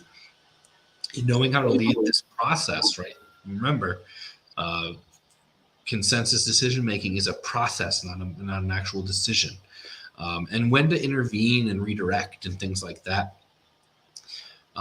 One problem Greens often run into is that we don't have the resources or even access. I don't know who I would even reach out to in my community. That's not true. I know a couple people, but there's no, professional facilitators, right? There's no one that's doing this job that would come into our meeting and help us run our meeting, right? So we often have to do it ourselves. Our facilitators are active participants in the discussion, and this can create problems, but it can be navigated by a skilled and transparent facilitator. I'll also note that there have been times when I have been the facilitator and we have come to a specific topic on our agenda, and I have, before we started, raised my hand and said, I would like someone else to take over facilitating because I'm going to be actively involved in this discussion. And someone would. And then after that was, and you know, and if it was like, and I would do that when it was going to be contentious, right? When I was going to be taking an active role in a contentious discussion. If it was just like a discussion that wasn't really contentious, I probably wouldn't recuse myself, right? Where I was just answering questions or whatnot. But I have definitely removed myself in those situations. And kind of to, like I said, we need experience, and training, and actually, just a habit of doing it. So we should be encouraging as many members as we can to learn how to properly facilitate a meeting and take turns. In Illinois, with our coordinating committee, we do this every single meeting. We say, who wants to facilitate today, tonight's meeting, and it's usually like one of three people. Right. But at least those three people are getting it. And we generally, and maybe once every few months we draw someone new in, and maybe they hate it and they never do it again. Or maybe they go, hey, that wasn't that bad. Right. I often get in trouble as the secretary who takes notes for jumping the gun on consensus. Consensus is weird in that silence means consent. It's literally, it's. I've always kind of objected to that a little bit with, especially when it's done online, because I don't know if the silence is because of agreement or if because they were dropped from the call or something. Yeah, but when you say, are there any objections? If no one objects, if no one says anything, then it passes, right? And so, I often, things like approving last month's minutes, which I took in real time and are never objected to. Some facilitators will. A good friend of mine is like the slowest of facilitators. They're like, are there any objections? And it seems like 30 seconds go by and no one, and they're just waiting for someone to say something. And I'm over here in the minutes typing approved before we actually approved. But having those skilled facilitators is really, really important. The Art of Facilitation by Robert Gass. We have linked a short, 15-page version, but then there's a big, few 100-page version as well. Is a great read. The 14 page is all you need, right? It's a great resource for thinking about, the role of a facilitator. One of the really good things I think in it deals with intervention, right? One of the key things that an effective facilitator can do is use interventions to guide the discussion to where it needs to go in order to have a clear action-oriented outcome, right? So you can restructure the process. You can use breakouts to talk about specific things. You can use problem-solving methods like SWOT, to work through an issue differently, right? When you find yourselves talking in circles, right? When everyone, but not coming to a resolution, that's when you try to restructure, right? When you clearly don't have consensus and you're not making progress through normal discussion, that's when you throw in, okay, let's do a SWOT on it, okay, let's do use this method or that method to kind of make us talk about it and discuss it differently. You can refocus content, right? Sometimes discussions get way off on tangents and lose track and purpose of the discussion, right? So when that happens, like, hey guys, I need you to remember that we're actually talking about this. This is really interesting, and maybe it should be its own agenda point at a future meeting, but it's not what we're talking about right now, right? And getting people back to that point, redirecting them back in. One of the huge things facilitators can do is managing human dynamics, clearing up confusions, right? I've seen too many times. So during Occupy, we used hand signals. And one of the hand signals was point of information.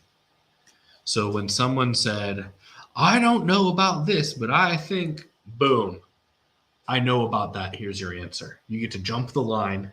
It's not made, and one of the problems where I saw bad facilitation come in is people abuse it and use it as, I really want to talk right now. That's not what it's for. It's for a factual, response. And that's somewhere where facilitators can come really big in play. When someone you stop the discussion before it gets onto a hypothetical and find out if someone actually knows the answer to the question. And then you can continue based on that factual ground instead of off of, well, I don't know, but I think, right? That can be really important. Managing disagreement towards resolution, right? Super important with interpersonal conflicts. Dealing with difficult participants. I'm sure Garrett and I have both experienced those. I would say one of the most crippling problems of the steering committee of the Green Party of the United States is its inability to manage disagreements towards resolution. I was just going to say some of my most interesting facilitation experiences have been facilitating steering committee calls, which can sometimes get very heated because there can sometimes be very strong disagreement on certain topics and directions of things. And it can completely derail everything. Oh, yeah, it can, and it has, unfortunately. And one thing I like to do to refocus and to clear up confusion and stuff when I'm facilitating is when somebody starts getting off track, you kind of step in as facilitator and you say, okay, we're discussing X topic. My understanding is right now we have a motion to do blah. Is that correct? And then, and then the person will step in and say, oh, yeah, that's what I meant. Or, oh, no, that's a little different. Here's what it is. And that tends to be a nice way of getting the conversation back on track. And also kind of reaffirming that you're listening to them, right? Because a lot of times the disagreement goes off the rails because somebody feels like they're not being heard, right? And you can hear them without necessarily agreeing with their answer, right?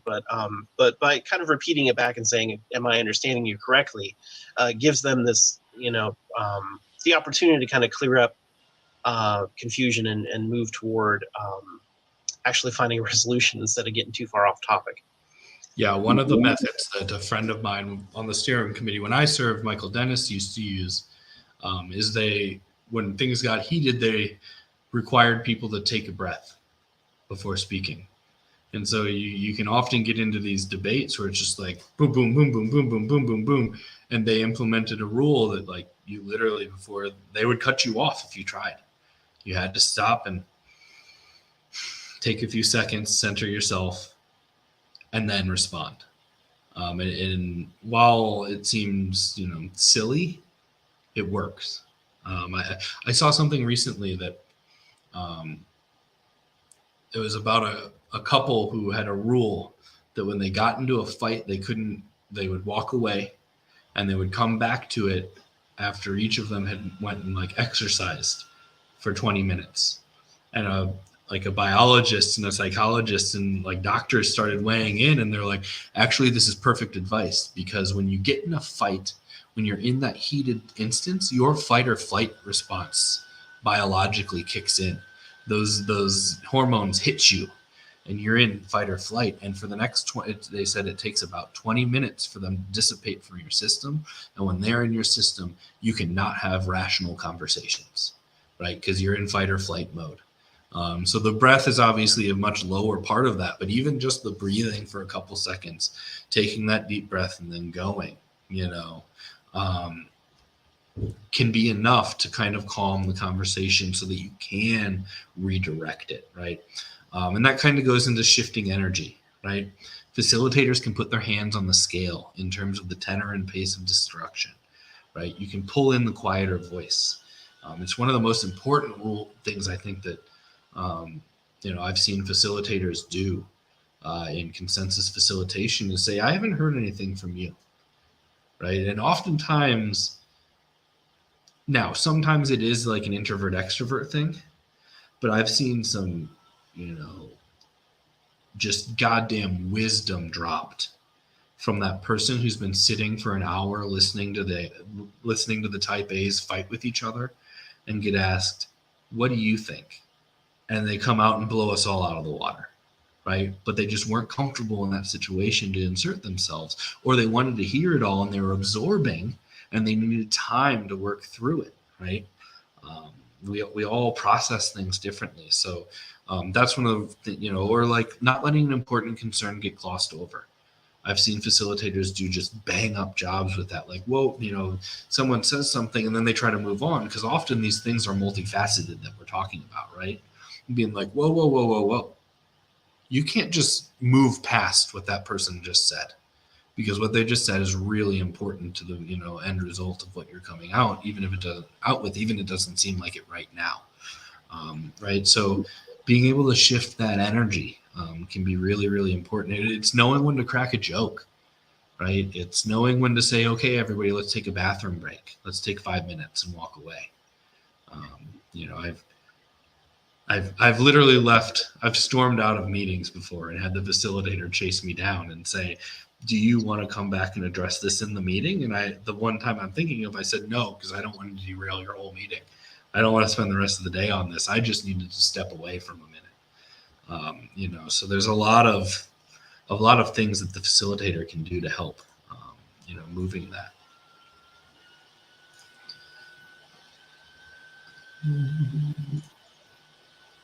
Sorry, I started bouncing. We're long.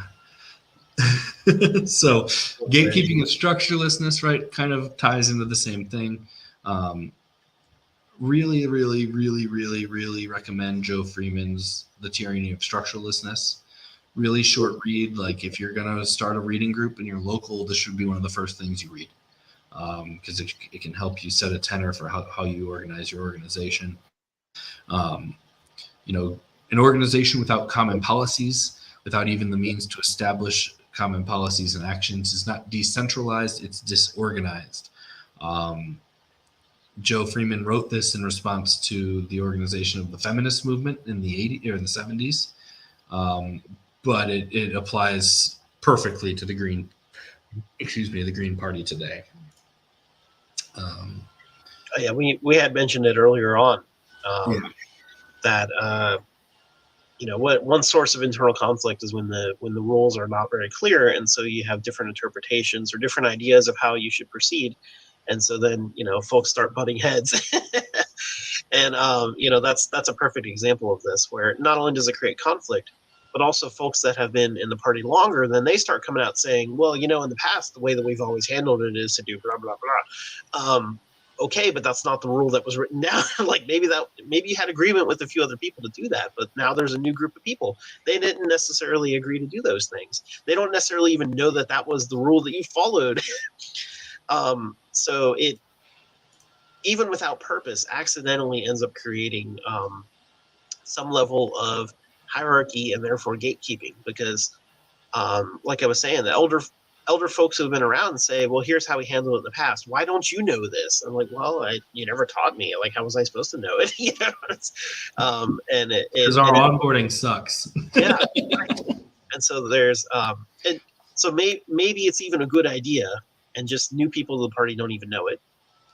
But maybe it's also an idea that folks don't necessarily agree with, or maybe is obsolete for whatever reason, right? Like, maybe it made sense 20 years ago before the internet was a big thing, and now we do things differently, and that's just how it is. So it's really important to make sure that we're writing down our rules and updating them, and making it clear that there's a process to do amendments and update your rules when necessary, so that things don't become stagnant with in particular with a few people kind of informally running things. Yeah, having those rules in place is really key, and it can slow things down, right? But it can make sure that things are done democratically, that things are done transparently, that things are done fairly. I can think of an instance where someone in my state party had said some things that weren't in line with green values. People wanted action taken, and because we had process. Well, actually, in this case, because it was the one area we didn't have a process in place, it became very complicated, right? And we immediately passed a process, and even people who would have probably voted against me in the vote said, well, the fact that there was no process is a problem, and it was an oversight, right? So yeah, it's really important to have these things in place, and it's really important to, I think this difference between directive and facilitative is important for Greens, because as bottom-up organizers, we really should be looking as much as we can to facilitative leadership, right? How can I foster the group's ability to envision, collaborate, and implement projects they can own themselves, as opposed to one or a small group saying, you do this, you do this, you do this, you do this. During the Occupy movement, I had a roommate, and she had never been politically active before. And she got involved in Occupy, and she regularly came to me and said, what can I do? And I'd say, what do you want to do? And she'd get, we had some fights over it, good-hearted, roommate, like good-hearted friend fights. But she came from an experience in her life that was very directive. She wanted, she was used to being told what to do, when, and not having any say in it, whether that be her family life, her work life, her school life, all of it, right? And I think that's important. An important thing for us to understand as organizers, right? Most of us experience the world through directive hierarchies, right? Through a hierarchical way, right? We don't have autonomy in our work, right? We have people who tell us what to do. And so it's really hard for us sometimes. Like my friend, right? She just wanted me to tell her what to do. And I kept telling her, if I tell you I want you to do X, but you're not interested in doing X, you're either going to do a shit job or you're not going to do it at all. Right? So what are you interested? So I can find, I can use my knowledge of our organization, and I can use my knowledge of what we're doing, and I can use my longevity, having been here for longer, to get you plugged into the right place with the right people to do something that you care about, that you're passionate about, and you feel ownership of, and that you'll really deliver a high quality outcome, right? As opposed to saying, well, we need someone to go through the database and clean up our data and clean up our contacts. No one wants to deduplicate contacts. No, that's the quickest way to chase someone away, right? By giving them that as their first job. But it's really, we've been socialized against non-hierarchical facilitative leadership. It really doesn't exist very often in capitalist society, which we all live in our day to day. And we try to bring a little bit of it into our Green Party organizing. Yeah, we experienced this locally in Pittsburgh in 2017, because after the first Bernie Sanders campaign, naturally a bunch of Bernie Sanders supporters who were very frustrated with the Democratic Party process, they came to the Green Party, which was great. But then a few months later, a bunch of them left. Now, part of that is probably that we weren't as organized as we should have been. And, we should acknowledge that and do better. But part of it is also that, I saw firsthand that many of them, because they came from the Bernie Sanders campaign and they were used to doing work within the Democratic Party, they were used to this directive hierarchy sort of thing. So they came into the Green Party and they said, put me to work, tell me what to do, and we were like, what do you want? What do you like? What are your skills? And they're like, that doesn't matter. Just tell me what to do. Right. Where we failed probably was that we didn't have a good onboarding and education process to say, here's a list of things that we could do. Where's your interest, or what sort of training would you like to receive, so that we can help you go organize your community. And they had never really thought of that before, right? They were never asked to organize their community. They were used to say to someone telling them, here's 1,000 flyers, go to this neighborhood and drop off a flyer at every house. They weren't used to doing things like door knocking and having really deep conversations with people, as an example. And so, again, that was something that we probably should have been more prepared for locally, to educate and to train. But also, I don't think that we fully really understood that when we did suggest things to people, that it didn't make quite as much sense to them, because they were used to this directive thing as opposed to this facilitative, I want to help you with your community, as opposed to, go do this thing.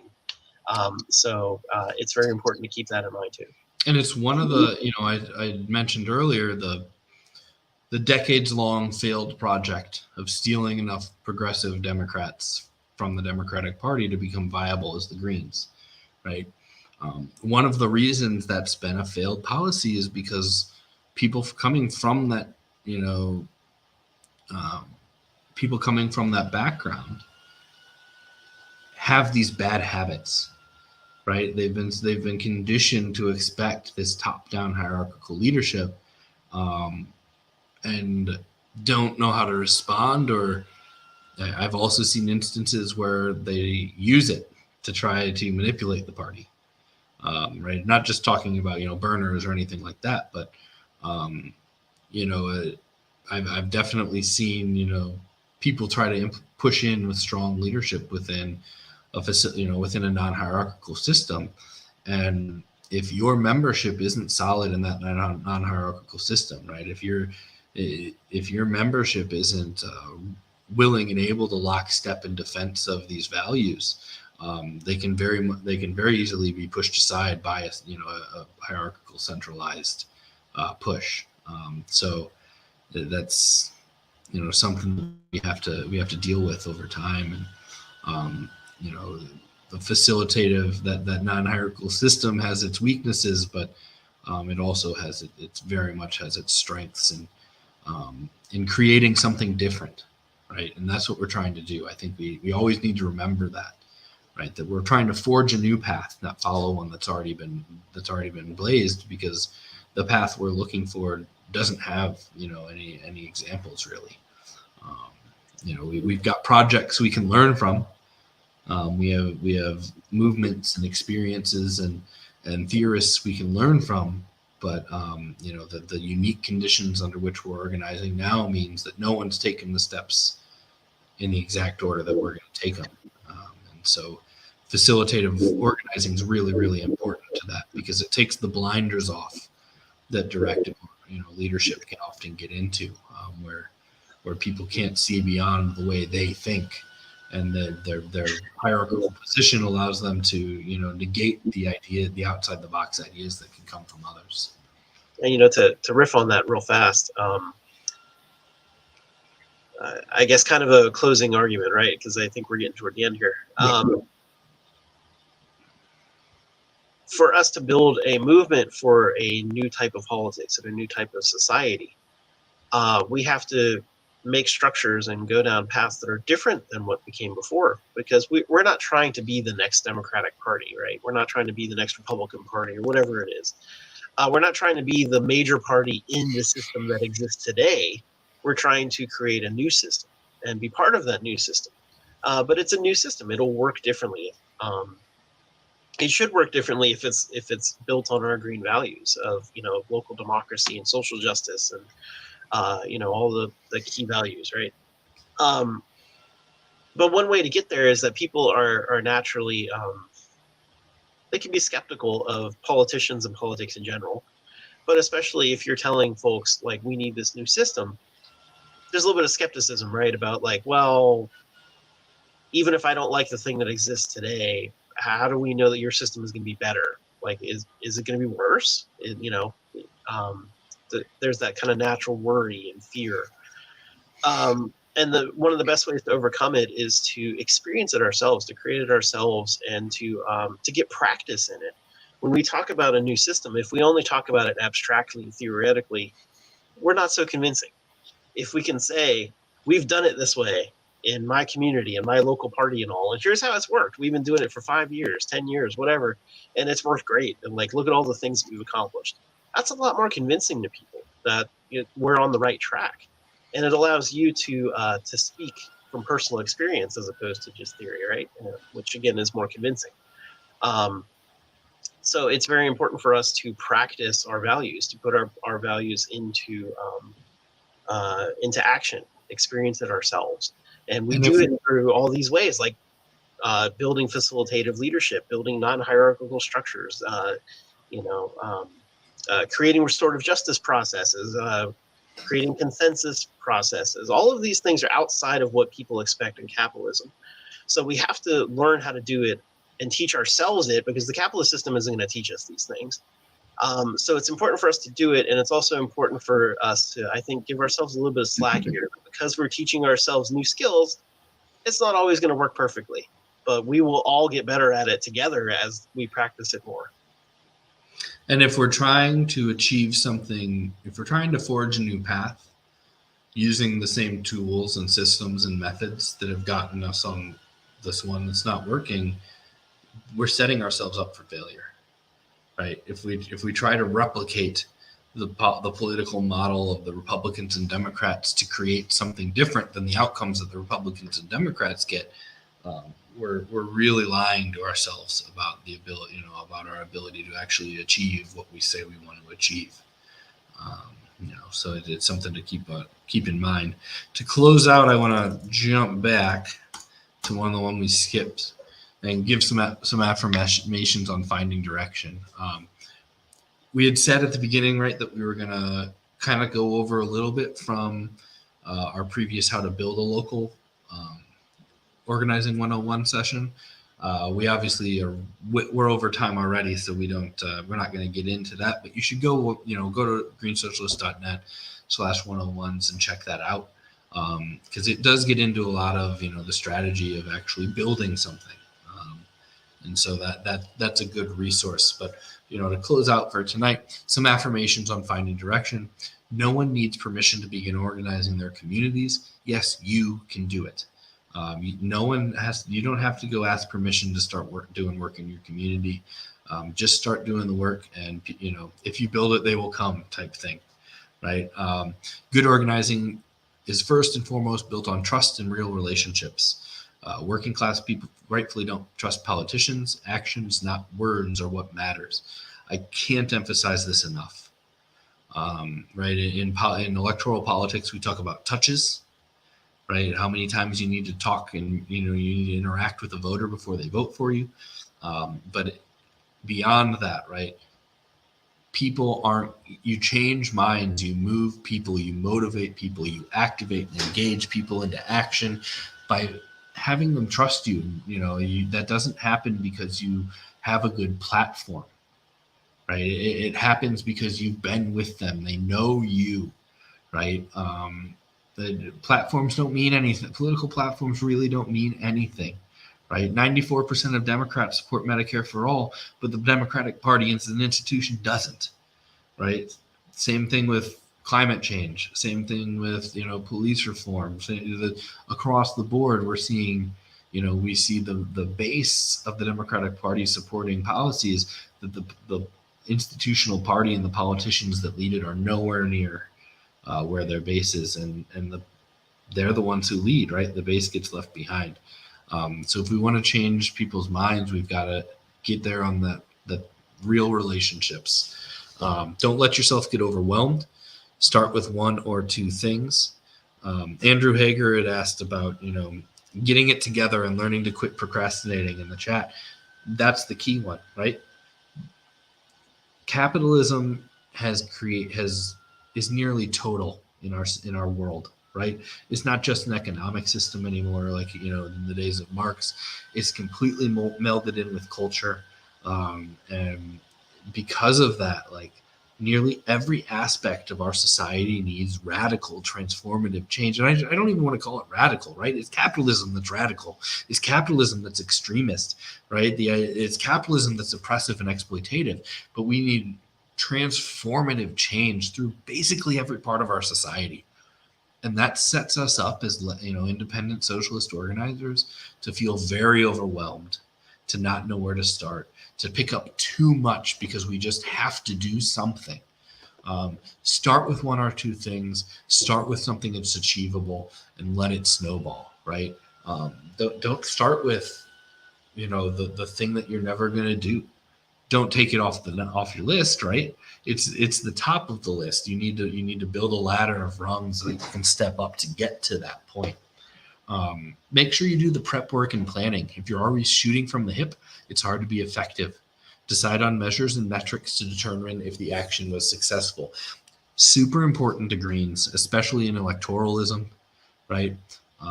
If you run for office and your only metric is did I win or lose, you're most likely going to lose, right? And I don't mean just the election, but I mean overall, right? You're not going to benefit from that run. how, you need lots of metrics and lots of kind of lines of what a win is. We need to reevaluate what a win is, because this is David and Goliath, y'all. Like, we're not going to get that one shot kill with the slingshot every time. We need to build up. We need to organize. So we need to make sure that we're setting achievable goals and stepping stones that can get us to that point, that we don't need that one shot with that one lucky shot with a slingshot, right? Where we can come and actually stand our own. There's no one method to organize, learn, and adapt ideas from others. Do what it makes sense for you, your community, and your goals, right? I mentioned earlier the old dead guys, right? They've still got some good ideas we can learn from, right? And some of the things that worked for the old dead guys won't work for us today, and some of the things that didn't work for the old dead guys will work for us today.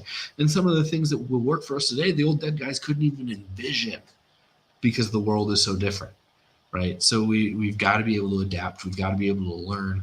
We've got to understand that we're forging a new path, not following an old one, but forging a new path. And that takes, adapting. And there are very few resources like this, right? Andrew Hager also said, I'd like to receive training and education. I need to organize any community I'd like to form.